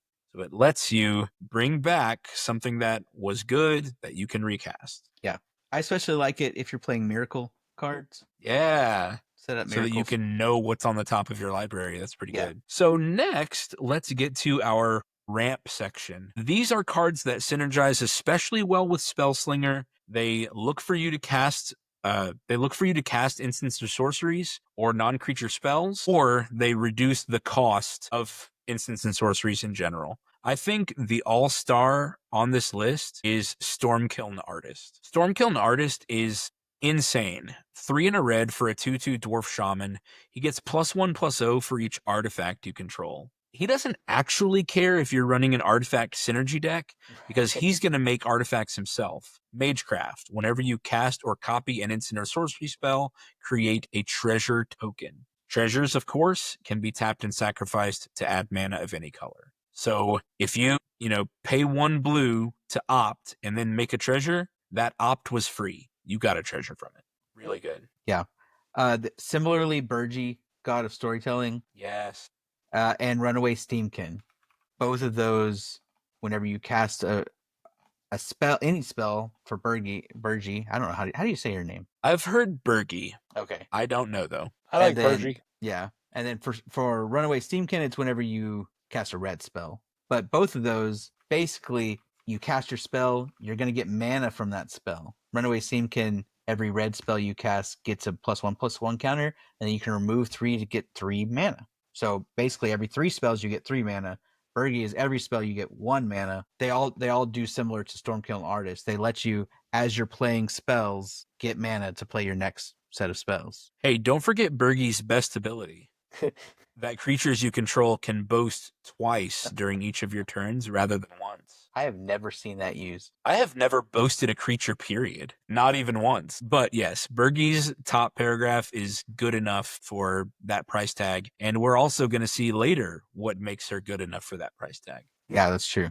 Because she does have another side. Yeah, Bergie is a flip spell, and we're going to get to the other side in a little bit. There are quite a few spells that say instant and sorcery spells you cast cost 1 less to cast. I'm going to pull up Goblin Electromancer. Yeah.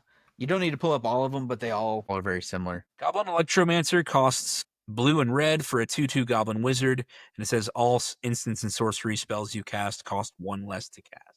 This is just good, just in general. Depending on the volume of spells you cast, it's going to save you 1 per spell. Now, the only thing you need to consider is if all of your spells cost 1 blue or 1 red, then Goblin Electromancer won't save you anything and is a dead card. Just Right. something to consider. Yeah. You need some colorless mana. Or in if, the cards in your deck actually need to have colorless mana in their mana costs, because Goblin Electromancer does not help with counterspell. Right. It'll help with Arcane Denial. What are the other counterspells that cost Well, I mean, there's blue Remand, there's and 1? Negate, there's... Negate? Yeah. There you go. So it'll help with some, but if you have too many colored pips in your cards, it's not going to help. And there are lots of cards that do this. Archmage of Runes is really good because it's both ramp and card draw, all in the same card. It's only $2. 3 blue for a 3/6 giant wizard. Instant and sorcery spells you cast cost 1 less to cast. And when you cast an instant or sorcery, draw a card. That card velocity. Every card in your hand becomes a cantrip. Seems good. Mhm. Costs 5, so it won't help you in the early game. That's my problem with them. Right.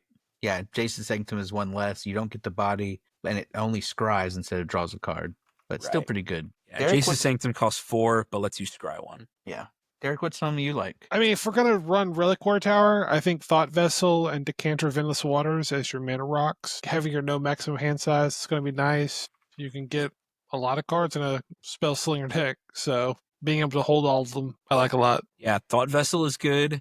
I don't know if it's the correct opinion, but I like Decanter of Endless Water. I normally stay away from 3-mana mana It's rocks. 3 mana, Yeah, I but it wouldn't. also has no max hand size. Yeah, I wouldn't. I mean, Depends on the we've deck said this you're running. before that Yeah. your best 7 is probably good enough. I Mhm. wouldn't play it unless you're drawing up a bunch of cards, or if you're Yeah. playing a hand size matters deck. I do have one of those where I need to have 20 cards in hand so that I can kill you with it. So that all But- your creatures are 20/20s? Exactly.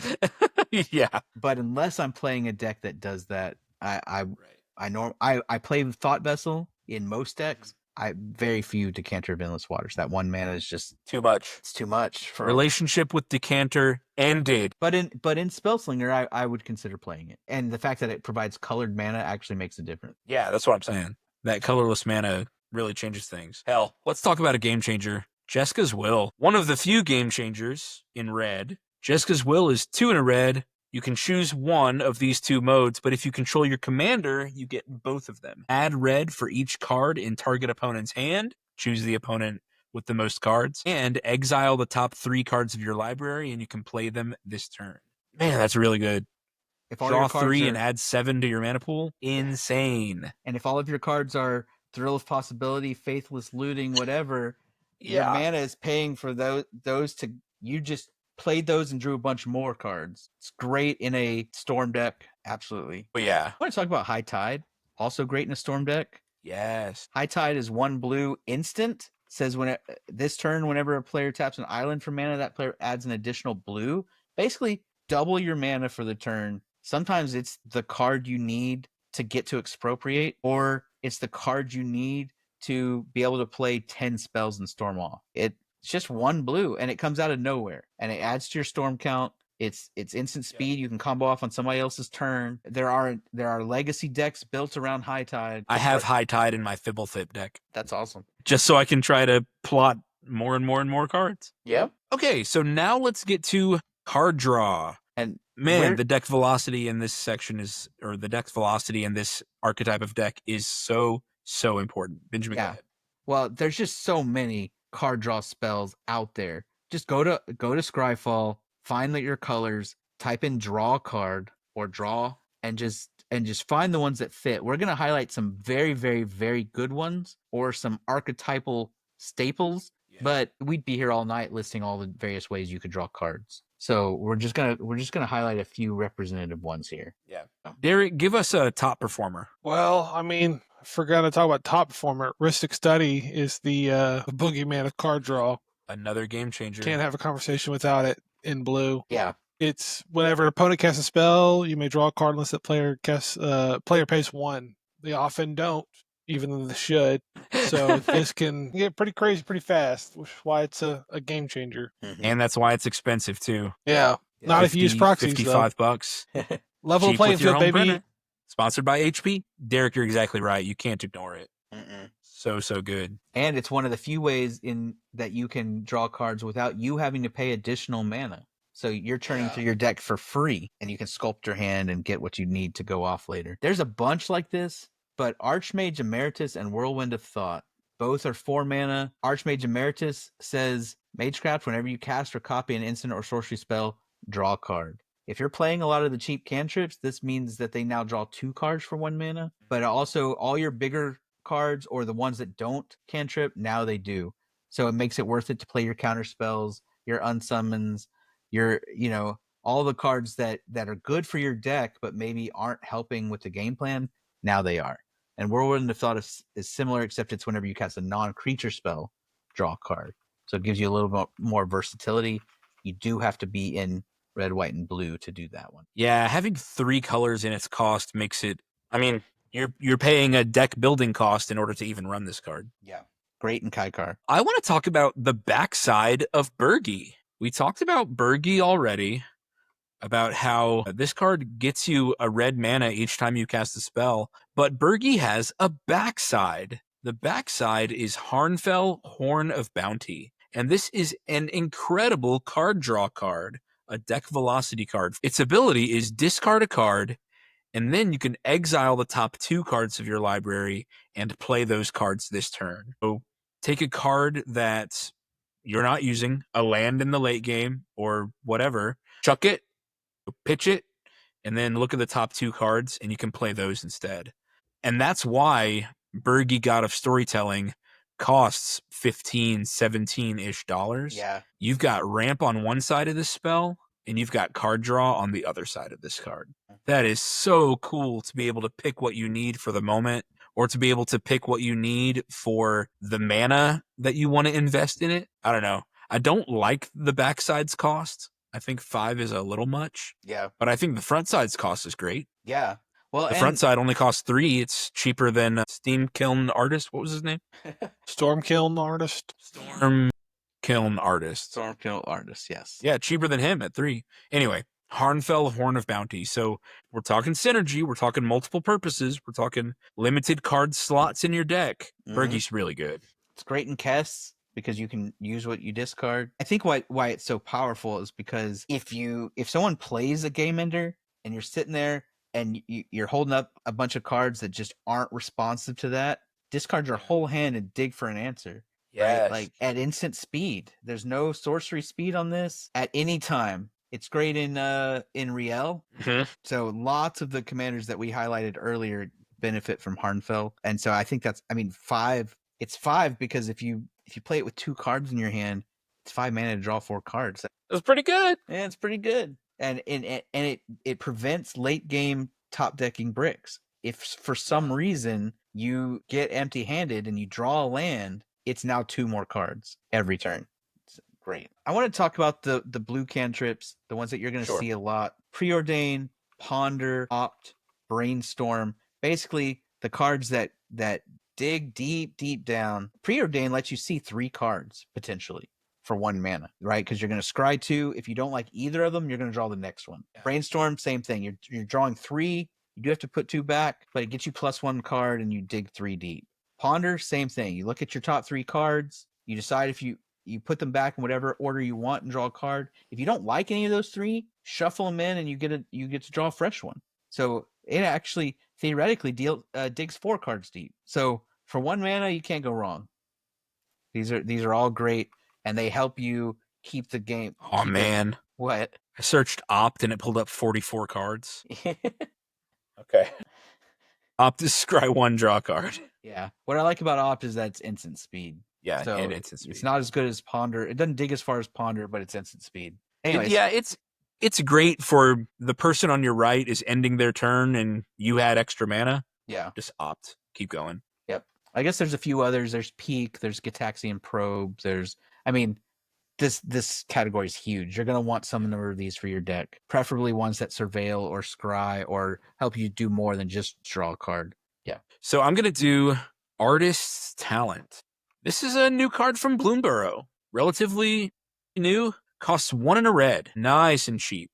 Whenever you cast a non-creature spell, you may discard a card. If you do, draw a card. Wow, you get to loot on every non-creature spell. Or you get to rummage on every non-creature spell. Man, that's really good. And then you can level up. So level 2 is non-creature spells you cast cost 1 less to cast. So it's got that ramp effect that we mentioned earlier. And then it's level 3 is if a source you control would deal non-combat damage to an opponent or a permanent an opponent controls, it deals that much damage +2. Oof. We mentioned when we talked about Red Burn as a Spellslinger archetype, that ability to increase or multiply or spread your damage, make your damage spells do more than the printed value. Artist Talent is doing all of it. It's card draw, it's ramp, and it's damage addition. Yeah. Crazy to have it all on 1 card, taking up only 1 slot in your deck. It's good. So last we got Jeskai Ascendancy. It's an oldie but a goodie. Blue, red, white. It enchantment that lets you. The important part is that when you cast a non-creature spell, you may draw a card. If you do, discard a card. Nothing crazy about it. Just more wheels on the bus. Yeah, exactly. That same looting. Yeah. I mean, you kind of skipped over the first part. It says whenever you cast a non-creature spell, creatures you control get +1/+1 till their turn. It gives all your creatures prowess and untap those creatures. Yeah. So if Oh, you're I in didn't realize blue- it was getting a prowess. I thought they were only getting a. Okay. No, that's yeah. prowess. But Yeah. Okay. so because it's every time. So if you're playing a token deck or whatever, but that's not what makes this busted. It does give all your creatures prowess, but it also untaps them. So if you're playing like Fate Stitcher or things that can untap lands, right? Which blue has a lot of, or if you're playing Millikens or other, right? Because this is obviously in Jeskai colors. You don't have your mana dorks, unfortunately. right. But if you have the mana dorks like Milliken or like Fate Stitcher, things that untap lands, whatever, this also untaps those so that you can then pay for the spells that you're digging for. At its worst, it untaps them after your combat step. Right. Worst case scenario, gives your creatures vigilance. Yeah. But no, it has so many moving parts, and the fact that it loots with every non-creature spell is, like you said, the most important part for this part of our deck tech. Man, every single thing it does something good. Derek had to unfortunately leave us. Travis and I are going to finish this episode by ourselves, but there's a few more sections of cards that we want to go through, and we look forward to seeing Derek this weekend. That's right. So we're going to get into our interaction section. These are the instants and sorceries that are going to help you control the board. Now, there are lots of cards in this section, obviously. Counter spells, we've mentioned many times. You know, if you're in blue, you should probably be running a suite of counter spells. The best ones, we think, are Counterspell, which is counter target spell, blue, but there are some others. Check out Swan Song, a single blue mana to counter target enchantment, instant, or sorcery spell. Yeah. And say, here's a bird token instead. Right. I know you were about to cast Doubling Season. Here's a 2/2 bird with flying instead. Yep. Or it feels so sweet to Swan Song somebody's game-ending play. An offer you can't refuse. Oh my god. So beautiful. I've been offered so often. 1 mana, counter target non-creature spell. They get 2 and treasure they get tokens. 2 treasures. I mean, more often than not, those 2 treasures help me at least to cast something else in my hand. Yeah. Where my turn isn't dead, but still, like I wasn't able to cast that thing that I wanted. Yeah. Yeah. Yeah. And with both Swan Song. And if my opponent thought it was good enough to counter, then it was good enough to counter. So yeah, an offer you can't refuse is so good. I really like Arcane Denial. You counter target spell for 1 in a blue. They get to draw 2 cards at the next upkeep, and you get to draw a card at the next upkeep.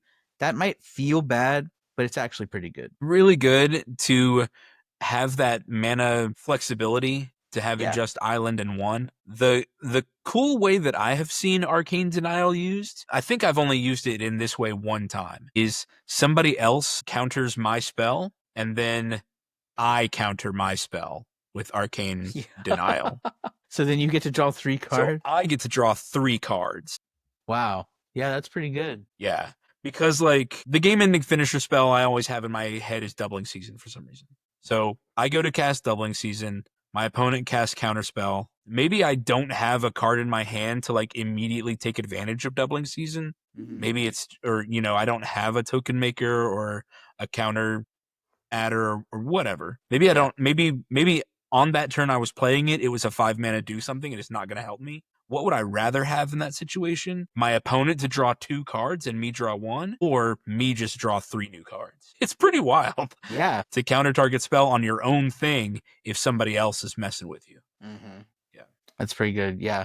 There's also the free counter spells. They are game changers. Yep. But that's because they give you the flexibility to play other things and not have to hold up mana and then still be interactive. Fierce Guardianship. If you control your commander, you can counter target non-creature spell for free. For free? And then I'll cast that spell for free.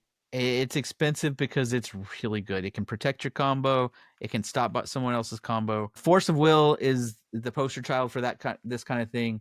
You pay 1 life and exile a blue card from your hand to counter target spell. It is card disadvantage, but when you need something countered and you're caught without mana open, When takes it's your care of it. game-winning spell, the card disadvantage doesn't matter anymore. Exactly. Yeah, I would gladly force of will someone trying to counter my expropriate. Yeah. So the next is just very flexible removal, instant speed removal. We've got Beast Within, Chaos Warp, and Generous Gift. These can all target any permanent. Beast Within in green, Chaos Warp in red, Generous Gift in white. And then some more instant speed removal. Pongify and Rapid Hybridization are basically the same card. 1 blue for an instant to destroy target creature and give its controller a 3/3. So that's really good for 1 mana at instant speed to say, actually, you're not swinging with that big creature. You have an ape instead. Swords to Quintessential Plowshares and Path to Exile. exactly. If these are 1 mana, exile target creature. Just that flexibility of being only 1 cost. What do you call it? The opportunity cost? That's all you need to leave open for it. Yeah. It's just so efficient mana wise. Most of the time with any of the things we're talking about here, you're removing something that costs more than 1 mana. So you're getting a lot of tempo because you can build the board with whatever you need to do and also basically ruin someone else's turn because they spent 5 mana for a great creature and you path it, you rapid hybridization it, you reality shift it. It's great. I did want to show that blue does have an exile target creature spell. It's called Reality Shift. It costs blue and 1, exile target creature. Its controller manifests the top card of their library. So you give them a 2/2, and if that card is a creature, they can cast it for its mana cost. But if it's not, Suck them. Yeah. it sucks to suck, I guess. Yeah. Statistically, it's not likely to be a creature. Very few commander decks play 50 or more creatures in their deck. Right. So it's probably something else. Yeah.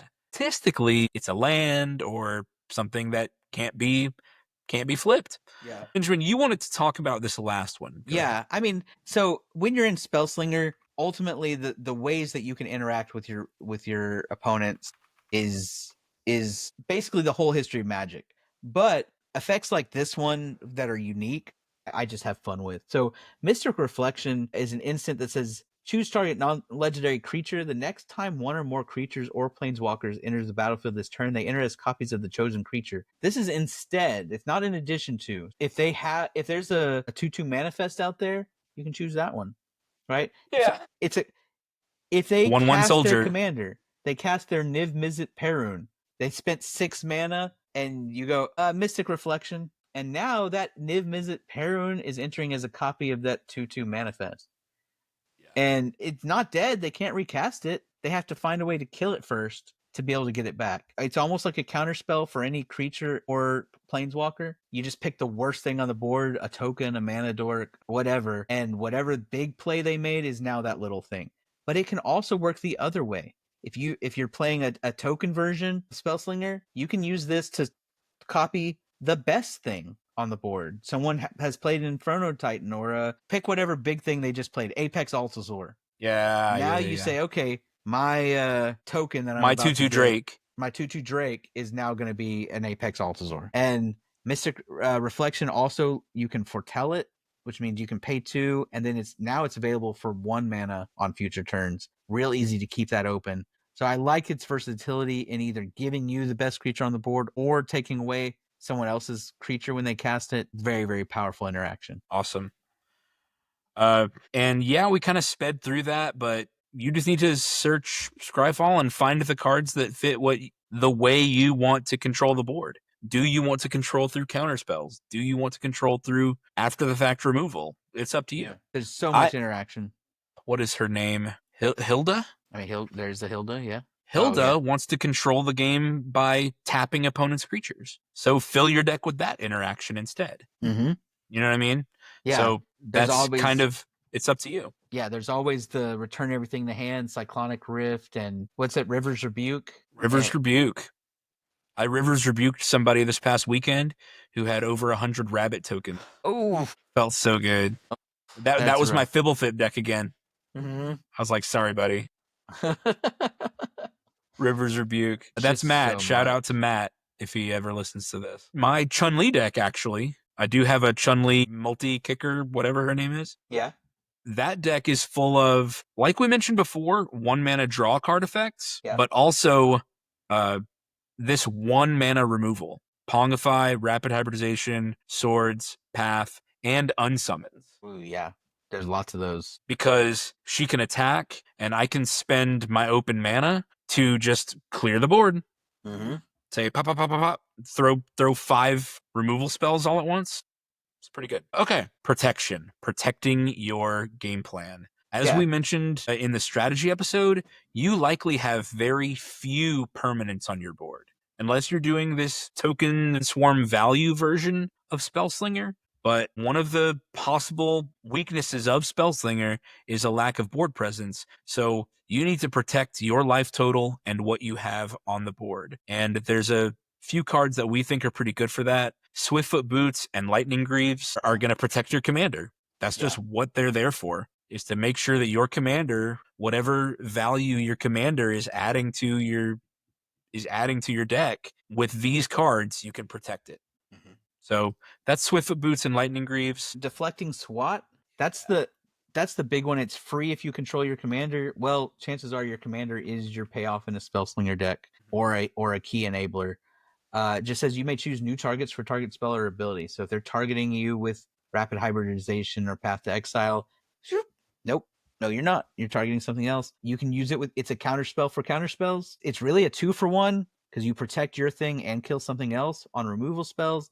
There are certain things that say target player draws 3 cards. Choose new target. Choose new target. And there's a whole bunch of these. There's like Will's Reversal and Wild Ricochet and Chef's Kiss, and they all have varying upside, but they cost more mana, and you just got to pick the ones you want. But Deflecting SWAT is the big one, because including for price. Pick the one that matches your budget too. That's true. Yeah, there's cheap ones like Chef's Kiss and Wild Ricochet are 2 of my favorite spells, and they're I cheap. like Wild Ricochet a lot. Yeah, but it costs 4 mana. It's wild. But it feels so good. Yeah, to take control of theirs and get 2. Yeah. Oh, you of whatever the big spell thing? is. Yeah. Actually, we're gonna path those 2 things. Slip out the back. This is yet another card where Derek will say, "I made a believer out of him." Mm-hmm. Just these real cheap cards that show up in one place. This was a Streets of New Capenna uncommon called Slip Out the Back. It costs 1 blue. Put a +1/+1 counter on target creature. It phases out. Mm-hmm. Phasing can also remove somebody else's thing for the rest of the turn until their next turn. So Slip Out the Back is great protection for your own thing to say, nope, I don't exist until our next turn. You didn't see anything. Plus the +1/+1 counter. Or you can make somebody else's creature phase out. Mm-hmm. And I have this card in my Volrath the Shapestealer deck. Ooh. Nice one. Because it can copy any creature that has a counter on it. So I can use this on myself to protect him, or I can put it on an opponent's creature that is about to kill me or whatever, which is how I made Derek a believer. He was using some red-green super aggro, I'm going to double my power and attack you, and I just slip out the back on his card. Yeah. And then that way, I was able to prevent that attack and get in myself for the win on the next turn. Nice. So it's a very cool card for 1 blue. Yep. Beautiful. On the topic of phasing, the most famous phasing card is Teferi's Protection. Yep. Of course, it'll protect all your enablers from a board wipe, or it's a fog. It's just so versatile. It's instant speed, so it's great in a deck like this because you're holding up mana anyway. And if things go south, you can just say, everyone else suffers but me, Teferi's Protection. And it's a game changer. And I think I mentioned in our last episode, Spellslinger has more game changers than other archetypes. You can make entire Reanimator or Voltron decks that are very, very, very strong with no game changers. But at the high end of Spellslinger decks, you're going to have the game changers. I think Wizard just doesn't really like Spellslinger as an archetype. Maybe people don't like Spellslinger as an archetype to play against, but a lot of these cards are like that. I was thinking it was that second part. I think people don't like to play against it because the win condition for most Spellslinger is combo. So, and it feels like, it's usually not, but it feels like it's out of nowhere. Right. People feel like they played this whole game for nothing because then they comboed off. Yeah, they didn't notice them drawing 20 cards because they played 3 cantrips a turn, and yeah. Exactly. There are signs. Yeah. There will be signs if someone's about to combo off. Right. In a similar vein to Teferi's Protection, there's always Boros Charm and Heroic Intervention. Yeah. You don't normally think of cards like that as being Spellslinger, but hey, they're instants, they're versatile, they protect your game plan, or you can go aggressive with them, right? Boros Charm is part of a burn strategy, can be really good to copy, can also just protect your stuff from a board wipe. One of the best defensive cards, I think. Now, and we're in the protection thing, Yeah. but this one's going to protect your life points. It's Mhm. called Etherize. So good and dirt cheap. Yeah. They reprint this card every couple sets. Etherize, 3 and a blue, return all attacking creatures to their owner's hand. Like somebody was about to alpha strike you. No, start over from nothing. And once your opponents know that you play Etherize, 4 open They'll mana, always think you have it. Yeah, always. They'll I always think you have it. y'all have it. I'm like, And they'll be afraid. They'll be shaking in their boots every time you have 4 open mana. and so they'll be like, I guess I'll attack someone else. And that's what I said in last week's episode is like, sometimes you just have to attack him anyway and make him spend it. Like you gotta, because if you don't attack, and this is something Randy does all the time, I'm just going to stay defense. I'm just going to hold defense because he might have something. Then it's like, basically, I was able to negate your attack phase for no cards and no mana. Right. I didn't have to spend a single resource. And in fact, I just occupied, space in your mind instead. Mm-hmm. It's crazy. So, Etherize, don't forget it. All right, Recursion. Every once in a while, once you play your good spell, you're going to need to play it again if it doesn't work. Or you just need to keep the velocity up and keep casting your cantrips. So, here are some ways to do that. I think one of the biggest ways is giving your cards flashback. Mhm. Either look for cards that have flashback in the first place, or find cards that give the cards in your graveyard flashback. We already mentioned Kess Dissident Mage gives all of the instants and sorcery spells in your graveyard flashback once a turn. Yeah. That's really, really good. And then Red has a couple of fun options for this. There's Past in Flames, which itself has flashback also. So you can Past in Flames, cast spells with flashback, then and then next turn you can do it again. You can flashback Past in Flames and keep going. Red has a game changer for this. It's called Underworld Breach.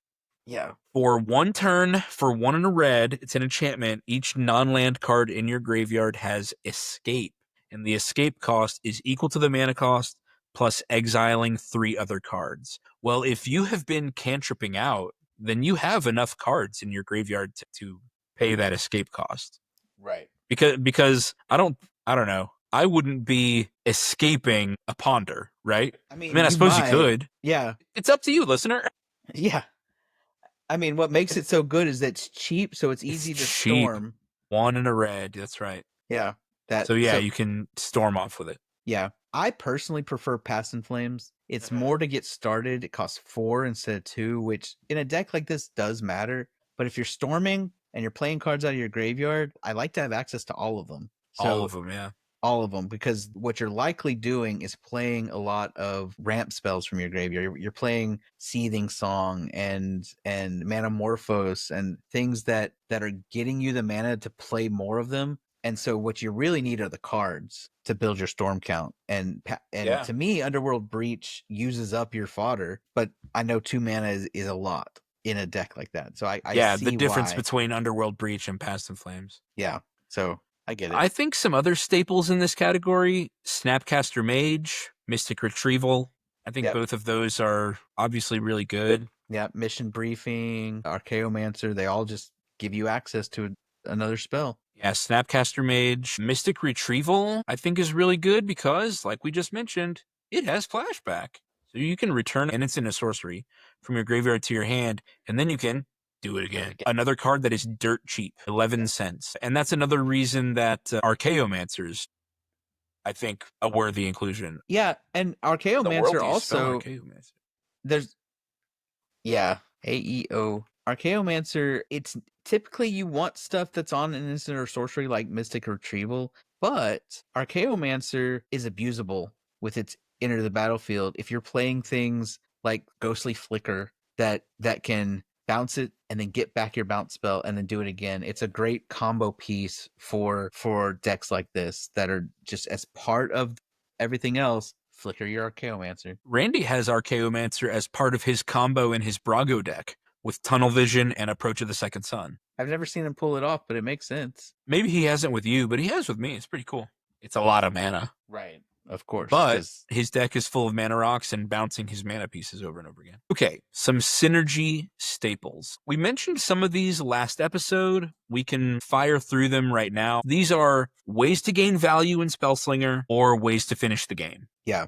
This is what you're doing when you're playing Spellslingers. You're ultimately trying, like, the ones you choose here just depend on your game plan.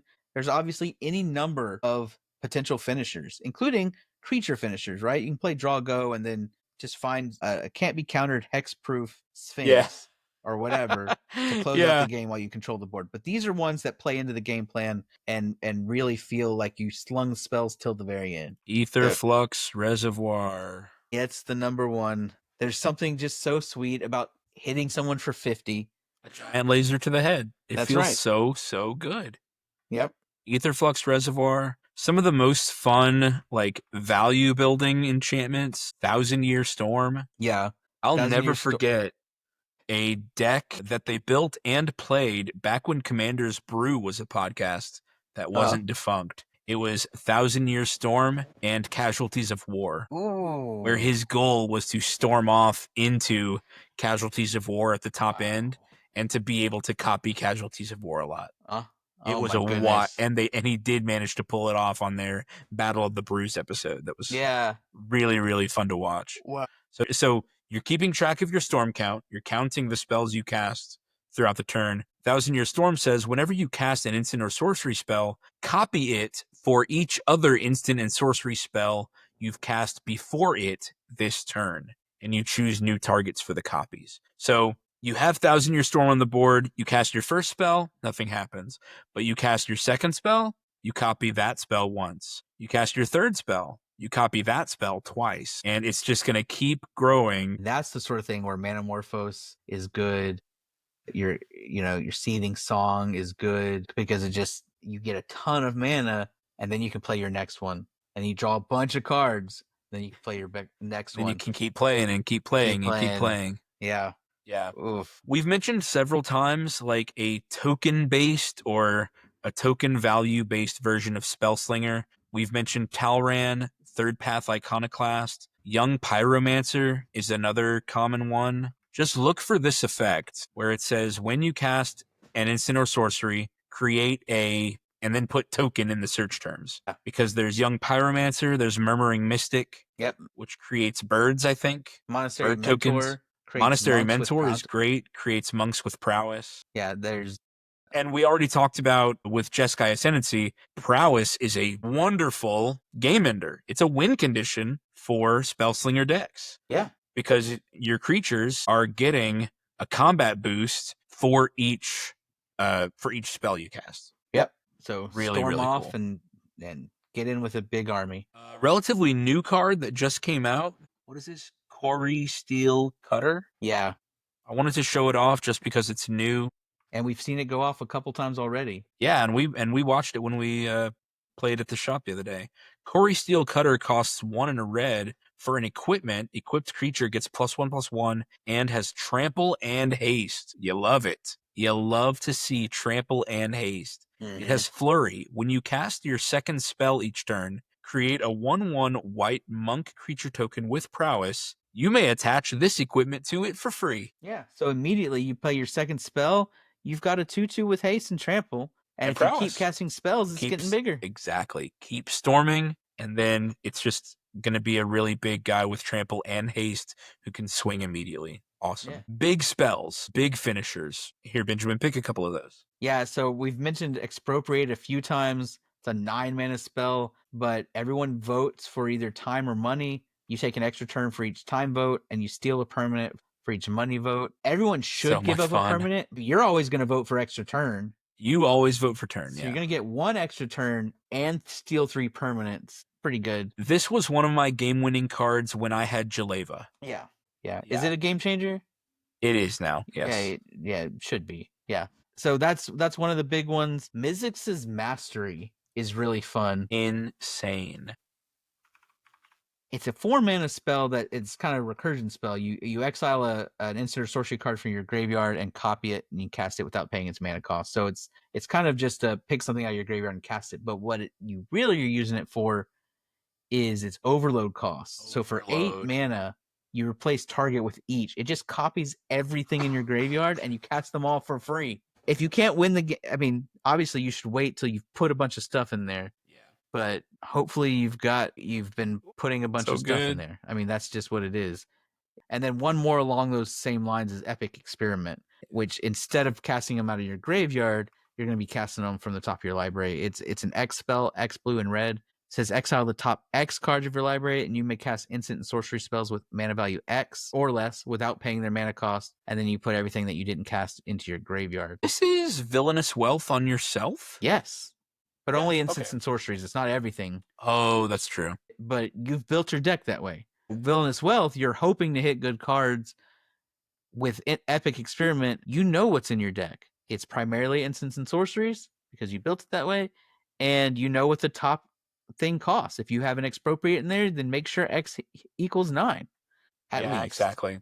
So this is a way, if you've stormed into a large storm count and gotten a lot of mana, Epic Experiment is a good way to finish them off. Say, all right, let's run through the rest of my deck and cast every instant and sorcery out of there, or make X sufficiently big. Experiment, Nivix's Mastery, those are some big mana spells that can end the game by just casting a bunch of stuff at once. Don't forget, listener, to check out the cards that literally have the text Storm on them. If a card literally has the ability Storm, you should consider them. I really like Mind's Desire.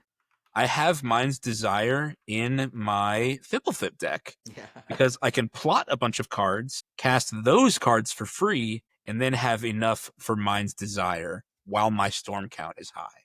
So that's kind of the idea. Mind's Desire is 4 blue, shuffle your library, then exile the top card of your library. Until end of turn, you may play that card without paying its mana cost. And then it has Storm. So Storm says you can copy this spell for each spell you cast before it this turn. If I just cast Mind's Desire raw as the first spell in my turn, then all I get is 1 spell off the top of my library for free. And I have to shuffle my library first, so I don't even know what it is. But with Storm, I can start doing that multiple times if I've planned my turn that way, if I sequenced correctly. Another one, Grape Shot. Grape Shot deals 1 damage to any target. It's got Storm. Yeah, so if you've cast 10 cantrips, you're going to get to do 10 damage. Yeah.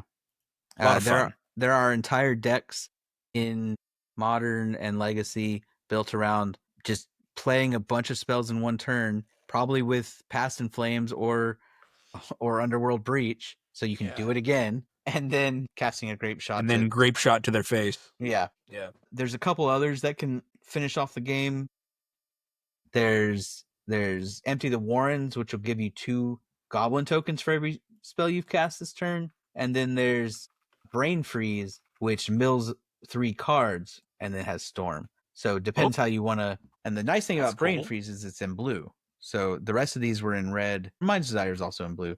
But Brain Freeze is often a target in a high tide deck because that gives you a bunch of mana.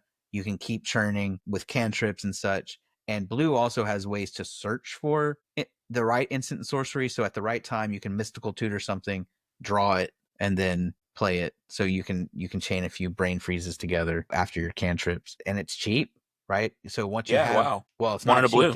Yeah. It's not cheap. over here. No.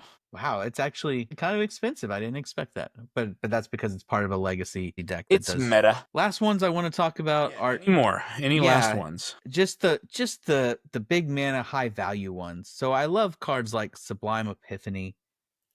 It says choose one or more. It's a 6 mana card, but it's an instant speed. Choose one or more. Counter a spell, counter an activated or triggered ability, return a non-land permanent to its owner's hand, create a token that's a copy of a creature you control, or draw a card. And so you can do all those things. And usually the best way to do it is to counter a spell or an ability. So choose one of the first two, and then also return something, create a token, and draw a card. Insane value. Insane value. And doing that enough, copying it once or twice, it's just, there are a lot of cards that have just all the value, just so many options, right? Just fill your deck with Cryptic Command and Mana Confluence and Sublime Epiphany. And, that's one way to play Spellslinger. And it's a fun way. You're always getting value. So much value. Yeah. I mean, we mentioned this in strategy last week. Spellslinger is not an easy archetype to play. For me, and Derek mentioned it earlier before he left, it can be exhausting if you're not used to it. If you're used to playing a more Timmy style where you're just playing at sorcery speed and just watching what your opponent's doing and waiting for your turn again, playing Spellslinger is really different, where you need to be paying more attention and you need to know more about the game. It's tough, but it can be extremely rewarding to feel that energy that you've put in, that study in the game, to feel it pay off. I mean, you saw through our cards, listener, that there's a lot of game changers on this list. If those game changers, and if you are playing at this high level, I mean, that shows your mastery of the game. You're being rewarded for the time you've put in playing. And it can be a lot of fun. And especially to play at a whole table of that level where everyone is an expert at the game and it is just, 10-dimensional chess. It's very, very complicated. And we get stuff wrong every time we Spellslinger, play. I think, is the archetype that you can show off your knowledge and put your knowledge to the test, really. Benjamin, have you got any words of wisdom or final nuggets for playing Spellslinger? Yeah, so Spellslinger is one of those archetypes that really challenges what it means to play Magic, what it means to have friends, what it means. It's a risk, right? You always feel shields down, even when you have a handful of interaction. It's not for the weak. It's not for the faint of heart, but also it's one of the most powerful ways to play Magic. So if you really want to level up your game, you should give it a try. Except with Ovika. Ovika is on easy mode. I'm telling you, it is the most brain dead Spellslinger deck I think is out there, but it wins games. Okay, listeners, thank you so much for hanging out with us. Remember that we are on the road to 1K. We've got our subscription drive going.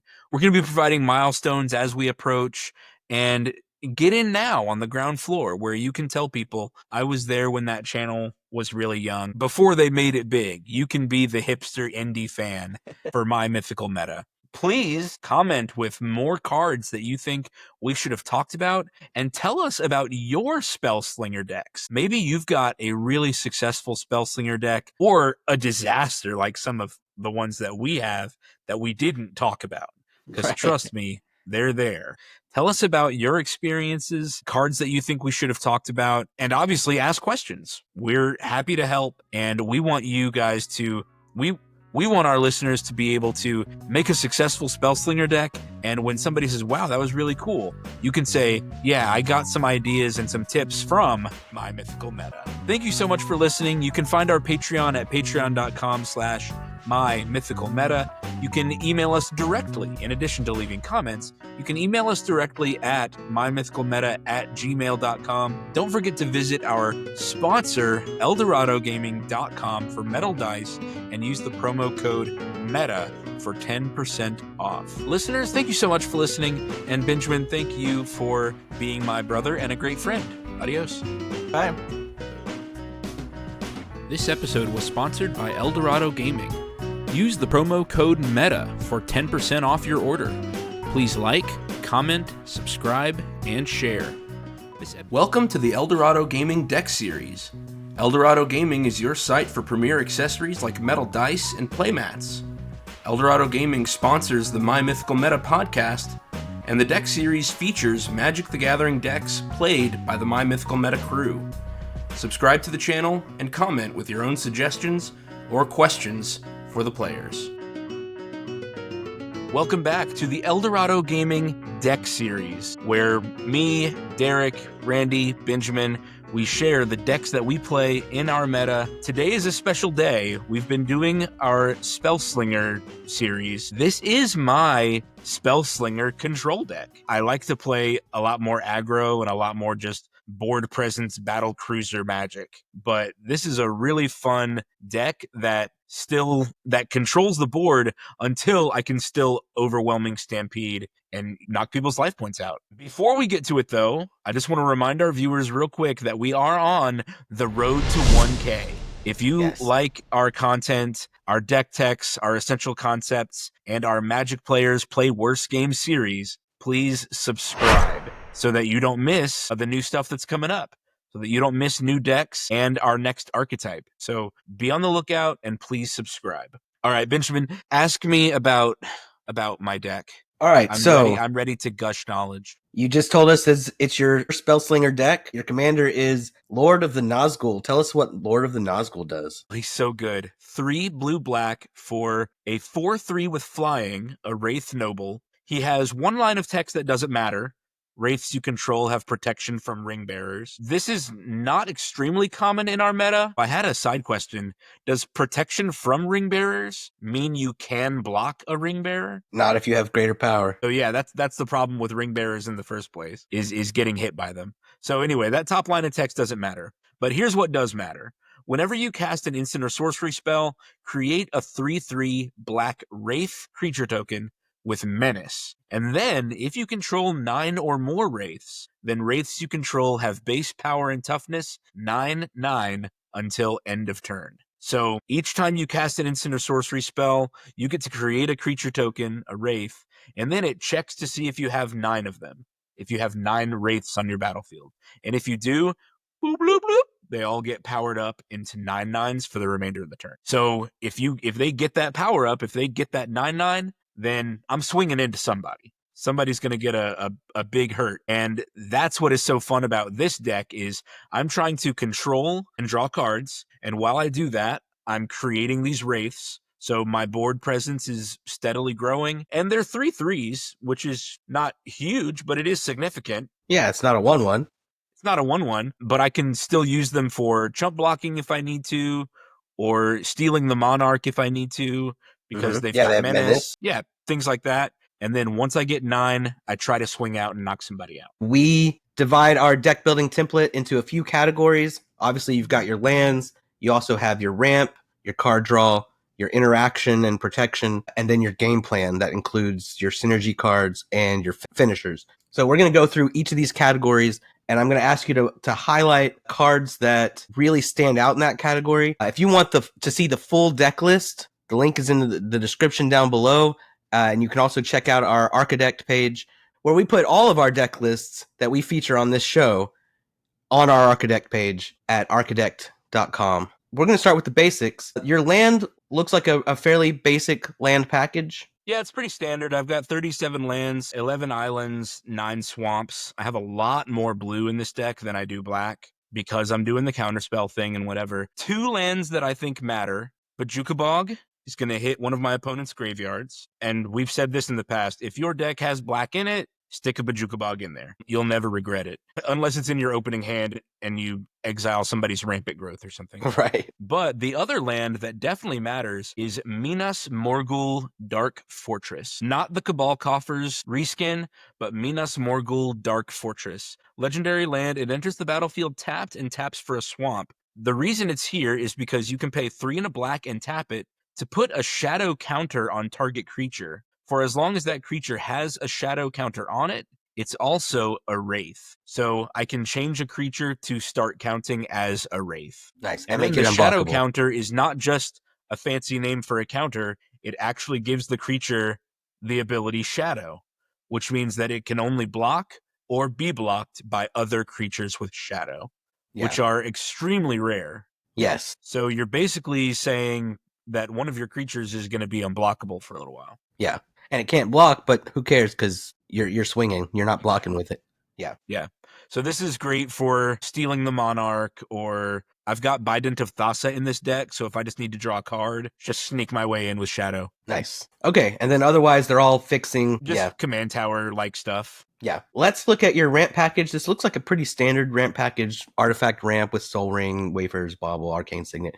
I noticed that there's 10 pieces of ramp here. That's pretty standard for a commander deck. Yeah, the curve on this deck is rather low, so because it's all instance and sorcery control stuff. So I felt like 10 was okay. Normally, for my personal style, I like to push it a little higher, 14 to 16 pieces of ramp. But for this deck, I felt it was all right. The only piece of ramp, or the only card that I'm counting as ramp that matters here, is Jace's Sanctum. Jace's Sanctum is a 4-mana enchantment that makes your instant and sorcery spells cost 1 less to cast. So now my Arcane Denial costs 1 blue, and things like that. It also lets you scry whenever you cast an instant or sorcery. Which really helps you dig through your deck because you've got so many instants and sorceries. Yep. How many instants do you have in this deck? I have 35 instants in this deck. And then another 5 sorceries. And then 5 other sorceries, that's right. So 40 cards that will scry when you have, that will add scry to them when you have Jace's Sanctum in play. Yeah, so you're absolutely. Digging fast to your deck. We've mentioned a couple times that idea of having a critical mass of something in your deck in order for it to feel like it's doing the thing, in order for it to feel like it's meeting its archetype's expectations. And usually that number is about 30. So I've got 35 instants. This deck very much feels, when I pilot it, like draw, go. I'm going to draw a card, and then 4 out of the 7 cards in my hand are reactions. So I can just wait, say, okay, pass, and I'll react when it suits me. Cool. Yeah. Very good. All right. Including making surprise blockers during somebody else's turn. That's right. Yeah, that's what I was just thinking. With 35 instants, if someone swings into you, they don't know that, hey, you may make 3 blockers and ambush them with it. And draw cards. That's right. Because the instants I'm going to use are going to be things like Anticipate or Dig Through Time. And I'm just going to refill my hand, make surprise blockers all at the same time. Yeah. Well, since you're talking about card draw, let's get into that section. You have 13 pieces of dedicated card draw. Now, these aren't the only things that draw cards, right? Some of these things that draw cards also do something else. So there's more instants and sorceries in here. You know, Opt and Preordain are in here. Impulse, Dig Through Time, Anticipate. But I've also got Baral, Chief of Compliance. Now, he's also ramp. Instant and sorcery spells you cast cost 1 less. But I have him in my card draw category because whenever you counter a spell, you may draw a card, and if you do, discard a card. So this deck's got plenty of counter spells in it. And so Baral's second ability, if he's out, is going to be triggering quite a bit. Yeah. Nice. So he makes your counter spells cheaper and then lets you loot with them. Precisely. So now, it's not draw, but I put it in this category. I do have a Sensei's Divining Top in this deck.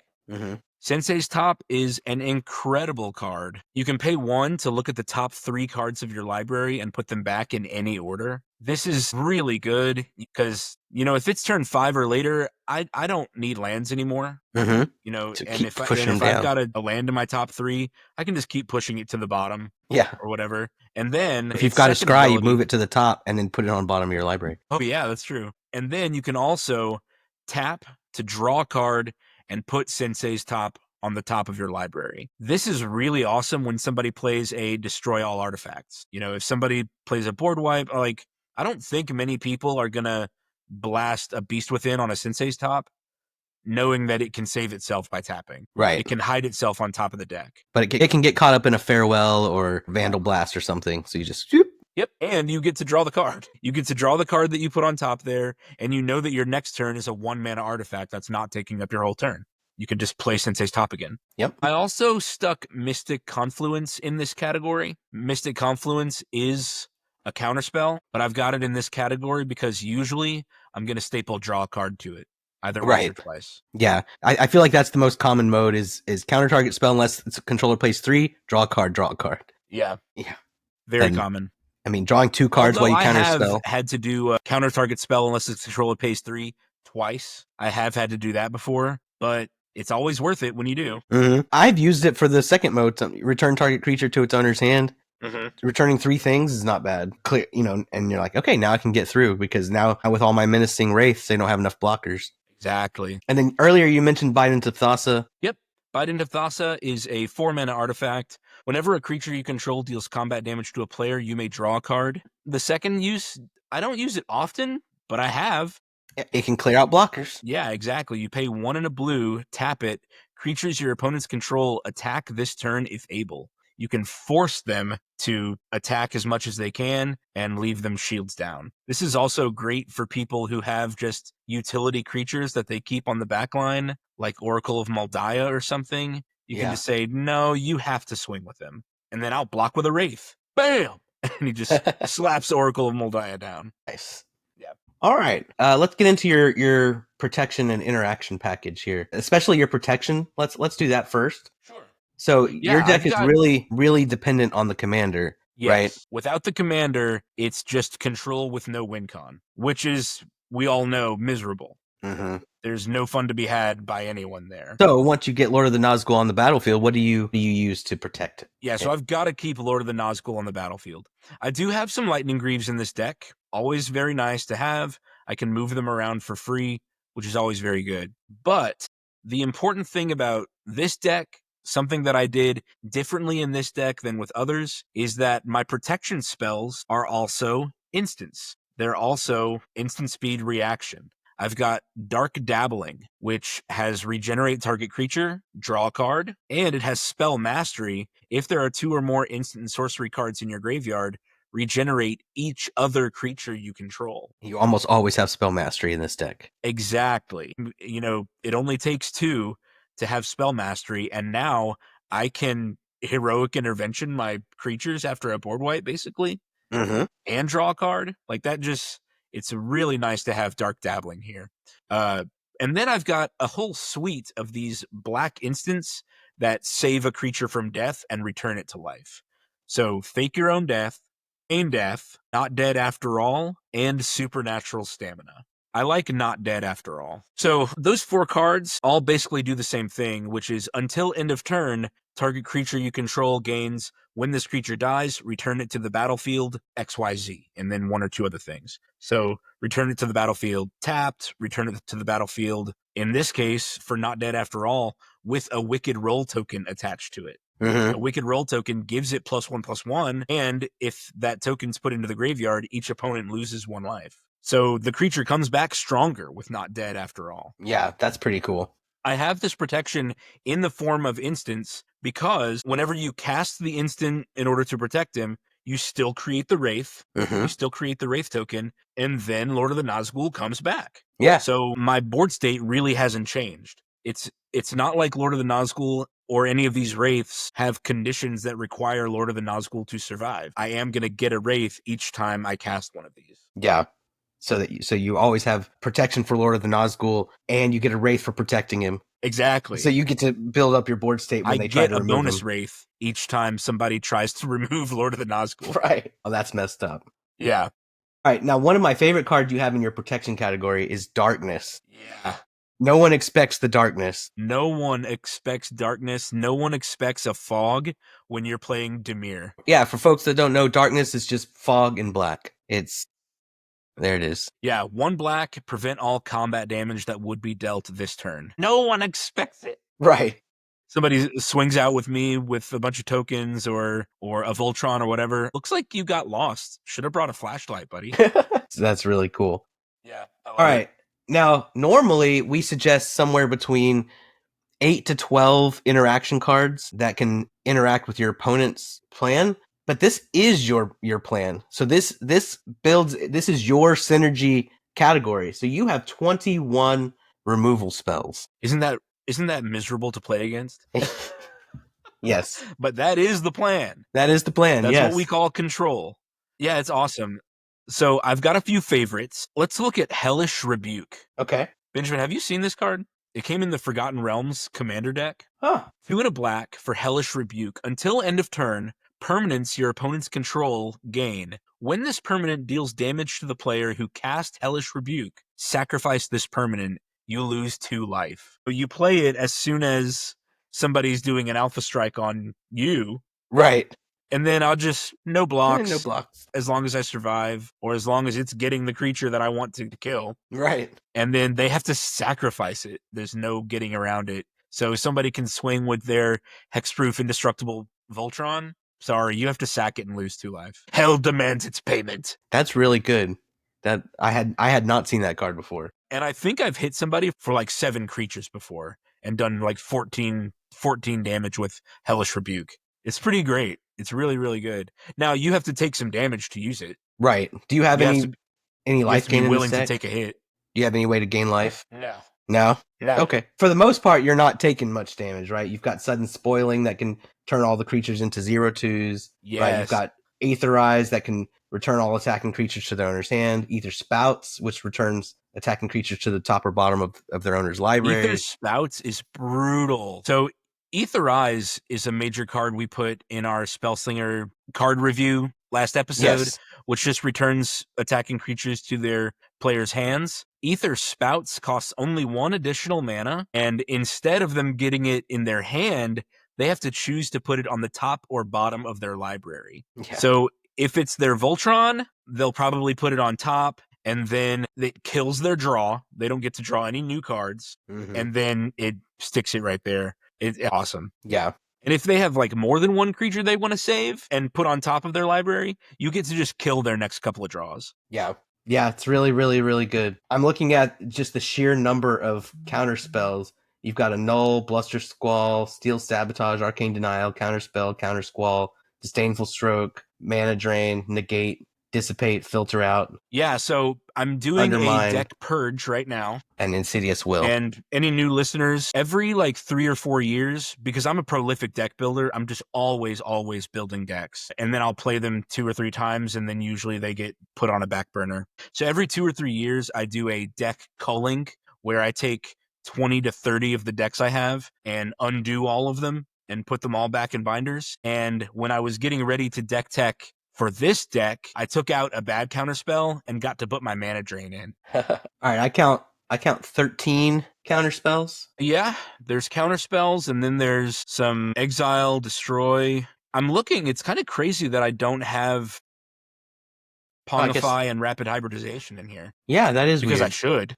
Yeah, you should. but I don't know. There are some 1 mana spells that I wanted to show off. Steel Sabotage and Annul are both really good. Steel Sabotage is 1 blue, and you get to choose one. Counter target artifact spell or return target artifact to its owner's hand. Y'all know me in the early game, I love to counter or destroy early game ramp. Yeah. To have Steel Sabotage in my opening hand, play my 1 island and pass the turn, and then to Steel Sabotage someone's Soul Ring, that feels so good to me. And of course, I've never seen a commander game without high impact artifacts.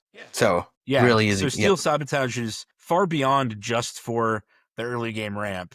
The Great Henge. Yep. Sorry, I'm My going to spend goodness. 1 blue and counter it. That's Steel Sabotage, but Annul is the same.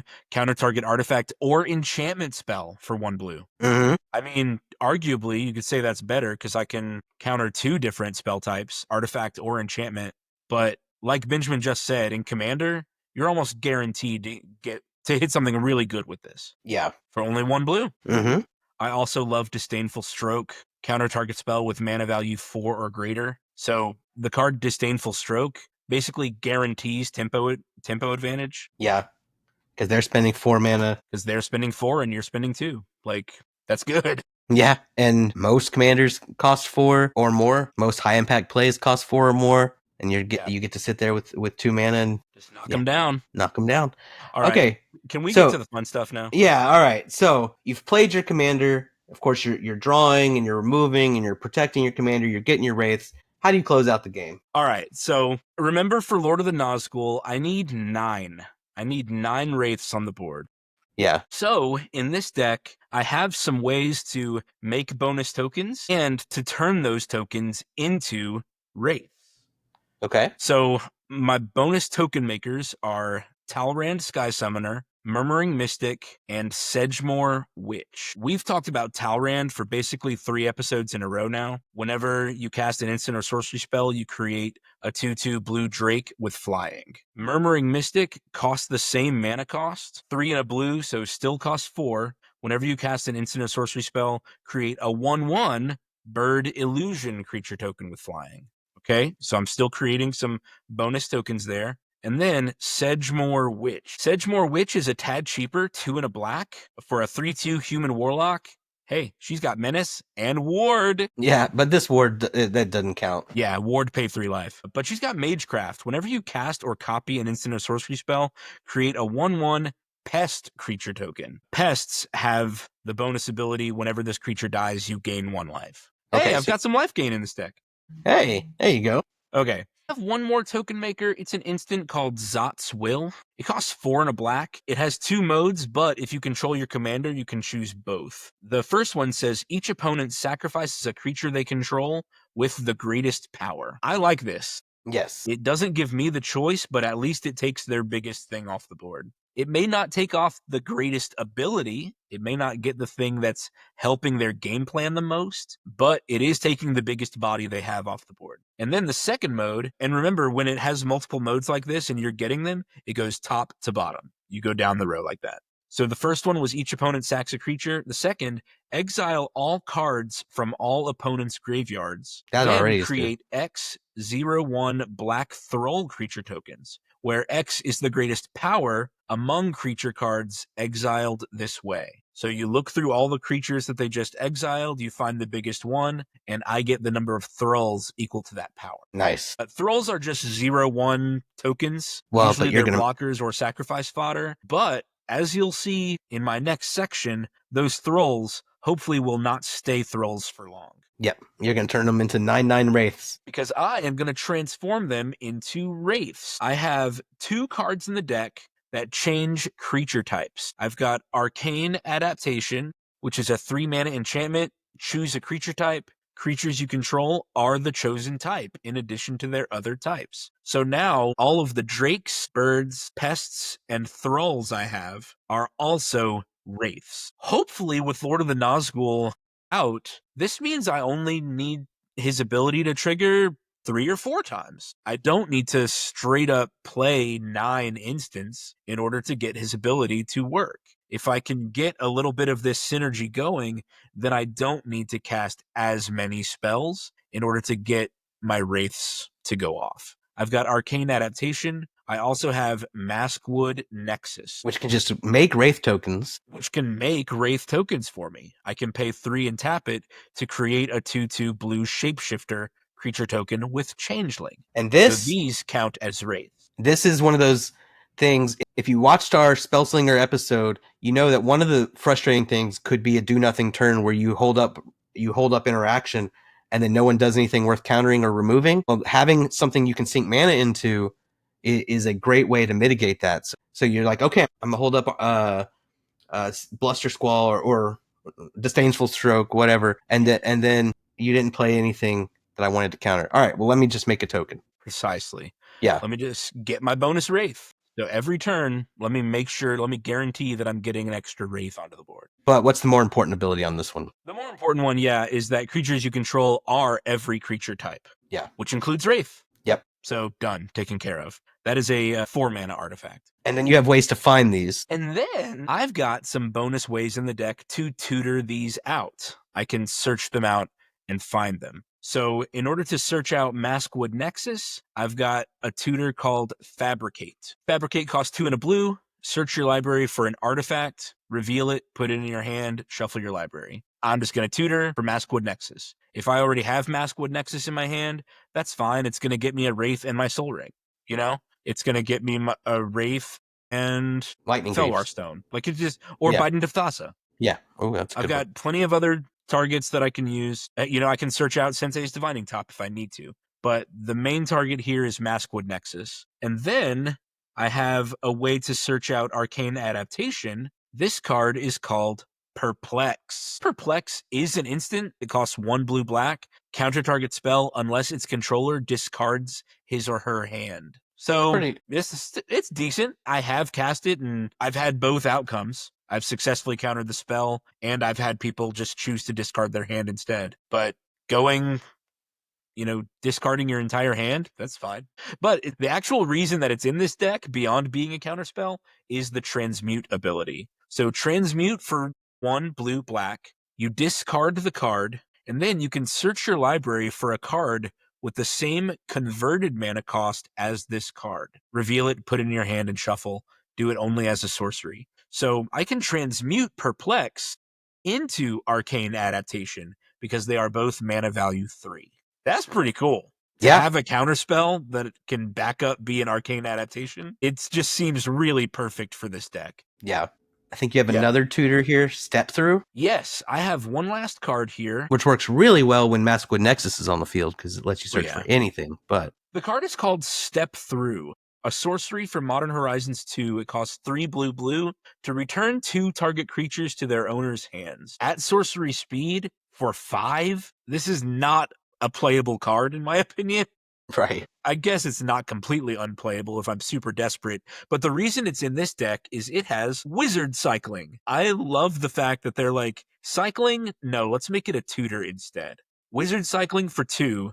I can do this at instant speed. Discard Step Through and search my library for a wizard card. Reveal it, put it into my hand, and then shuffle. This deck has 3 wizards. It has Talrand Sky Summoner, who we mentioned before, Murmuring Mystic, who we mentioned already. Talrand is the one making drakes, Murmuring Mystic is the one making birds, and then the last wizard is the Archetype of Imagination. I love this card as an overrun, just to make all your stuff unblockable. Yeah, Archetype of Imagination is my last wizard in this deck. Creatures you control have flying, creatures your opponents control lose flying, and can't have or gain flying. So with this card, I can make all of my wraiths unblockable. And if I can manage to get them into 9/9s, I have 9 9/9s. That's at minimum 81 power on the board, if not more, because I have more wraiths. Should knock And out then two players. I should be able to take out 2 players with that. A lot of fun. I love this deck.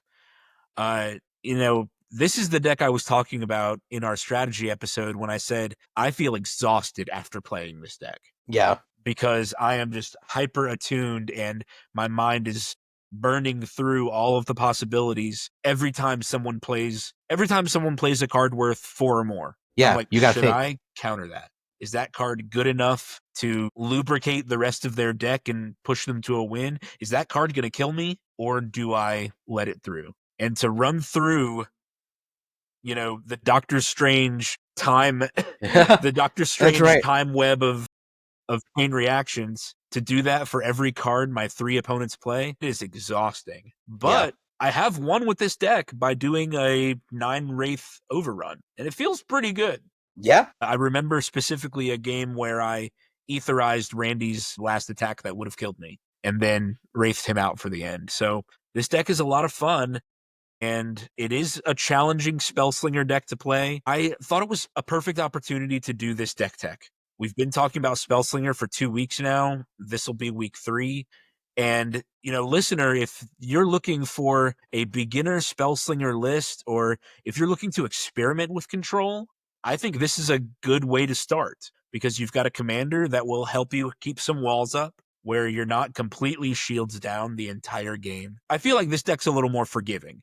You still have the practice of countering something, and if you get it wrong, well, you still have some defenses up in the form of your wraiths. Right. That is one of the hardest parts about a Spellslinger deck, is that you're not playing enough creatures to clog up the board. You don't have a board state, but Lord of the Nazgul gives you a board state. Yeah, very helpful. So Benjamin, what do you think of Lord of the Nazgul? I think it's scary. I think that it would be a very complicated puzzle to play against, to try to bait out counter spells and try to get in through your defenses. I think it's a very good deck. This deck is bracket 2. No game changers?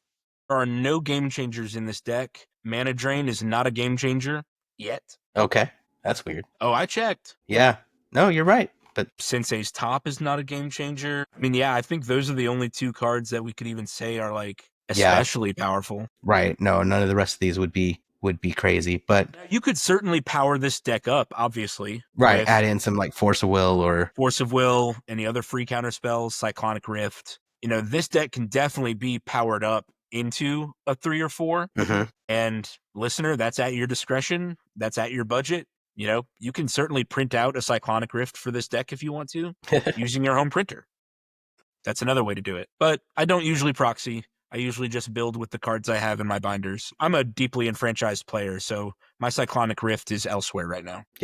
But yeah. But it will be dismantled soon. It'll be free. Ooh, so this may become a bracket 3 deck shortly. Yeah, so this deck might be powered up. All right, Man, well, yeah, a Fierce Guardianship would really make this hum nicely. Oof. Then that way you have protection for Lord of the Nazgul on curve, and you get a Wraith out of it. Oof. Yeah, some free counter spells might be amazing for this deck. So not just Fierce Guardianship and Force of Will, but I'd probably put a whole bunch of them in there. Yeah, Foil, and there's I'd one put that Foil, has... maybe Rewind. It's not... Yes, Rewind. And there's a few of these where it's counter something, untap lands. Rewind is 4 mana, counter target spell, untap up to 4 lands. That way you can counter something and still have mana up to counter something else. Right. There's a 3 mana one too, isn't there? And Joyra's on the art. Is it counter target non-creature spell? I think it's counter target non-creature spell. Unwind is the 3 mana. Counter target non-creature spell, untap up to 3 lands. Yeah, that could be a good one too. That should probably be in this deck. Well, so anyway, certainly plenty of changes that can be made to Lord of the Nazgul to power it up, make it better. But for me, this is not my forte. I was just experimenting with control, and so I wasn't going to blow a big budget on it. It's good, though. But you certainly could. Yeah. That would make this deck better. And the curve is actually... So these cards that we're suggesting at 3 and 4 mana might just be a little too much, because your counter spells top off at 3 mana. I guess you have Insidious Will at 4 mana, and Mystic Confluence at 5. But those are, they're not Those are really... a special case. Yeah. Insidious You've got Will Aetherize... has 3 modes on it. What? Insidious Will has 3 different modes on it. Right, exactly. And so does Mystic Confluence. Yeah. So all your other counter spells and removal and everything else costs 3 or less. Even though some of these cards we say would be perfect, quote unquote, you have to be careful messing with your curve. Like, your curve is so smooth. This deck's average mana value is only 2.65. Yeah. And that's including... Yeah, and that's including, they're factoring in Dig Through Time as an 8 mana spell, which it's not. Which it is not. No. Dig Through Time has Delve, so that's a 2 mana spell. Dig Through Time says it costs 8, but it's got Delve. You can exile cards from your graveyard while casting it to pay for 1. And you're going to have tons of cards in your graveyard because you're constantly playing instants and sorceries that go straight to your graveyard. Exactly. And this deck has no recursion, recast, or flashback plan. It's just trying to draw more. It's just trying to draw dig more through the deck. Yeah. Keep going. So this is blue. Look at the top 7 cards of your library. Put 2 of them into your hand and the rest in the bottom. It's pretty good. Anyways, yeah, the deck has a very, like I said, a very low curve. And so I don't know that adding, at Rewind, you have to have 4 lands to make it, it doesn't give you back its cost if you're using mana rocks. Mm-hmm. So I don't know that they're necessarily perfect, quote unquote. They're just things that our listeners may want to consider if you want to go a different route. There's so many removal spells. There's so many counter spells. Just pick the ones that you feel comfortable with. And it is good to get comfortable with certain cards and that you get used to when to play them and how to play them, because control is hard, especially in a 4-player pod where your cards are trading 1 for 1. A counter spell or a removal spell, you're killing one thing, you're losing a card, they're losing a card. Your other 2 opponents are up a card. So you have to mitigate that. This deck does that by making tokens in response to you trading 1 for 1 so that you're actually up a card. Yeah. Right? Well, you're not up a card. You're even. Right. You're even. Whenever you make that token, you're even with the other 2 players. So you're not actually gaining advantage that way, except that you're keeping players down at various points in the game. So knowing when to keep players down and playing politics on who gets to keep what and trying to maintain your board state, you're going to have to hold back. Sometimes you're going to want to, opt, preordain, anticipate to try to build a bunch of wraiths, but you need to leave mana open so they don't board wipe. Yeah, these wraiths do not have haste or anything, so you're much better off making your wraiths during your opponent's turns. That way, whenever it gets to your turn, they're ready to go. Definitely looks fun to pilot, though. Yeah, it's a lot of fun. Just some reminders to our listeners. We are on the road to 1K. If you like this deck, If you think it's a good entry point for Control, please subscribe, share it with your friends. Share it with the Timmy in your group who hates spellcasters and spellslingers. Right. And say, try this. Benjamin, it is so funny the comments we've been getting on these spellslinger clips on like TikTok. There are some people with hatred in their heart. Deep-seated hatred. I've been looking at them. There are some people with some hatred in their heart, but it's funny, and maybe they're the ones who need a taste of the dark side. That's right. Come, we have control and tokens. We have wraiths, and you can still overrun your enemies and still defeat them in combat. So we're on the road to 1K. Our percentages on YouTube, it says that 90% of our viewers are not subscribed. There's plenty of viewers out there so that we can hit 1K. So thank you very much for listening. Make sure to leave comments. If you've got suggestions for how this deck can be improved or changed, I think there's lots of different builds you can do. Tell us what you would do, and I want to hear about your Spellslinger control decks. If which colors do you like to use for control? I did blue-black here, but blue-red I think is the most common. Let me know. Let me know what you guys are running. You can follow us. You can email us directly at mymythicalmeta@gmail.com. And if you're interested in joining our Patreon, you can find us at patreon.com/mymythicalmeta. All right, and viewers, tune in next time for a good deck. This episode was sponsored by Eldorado Gaming. Use the promo code META for 10% off your order. Please like, comment, subscribe, and share. This episode was edited by me, Travis Konishek, and our intro and outro music is by Tyler Heath of the Oh Hellos.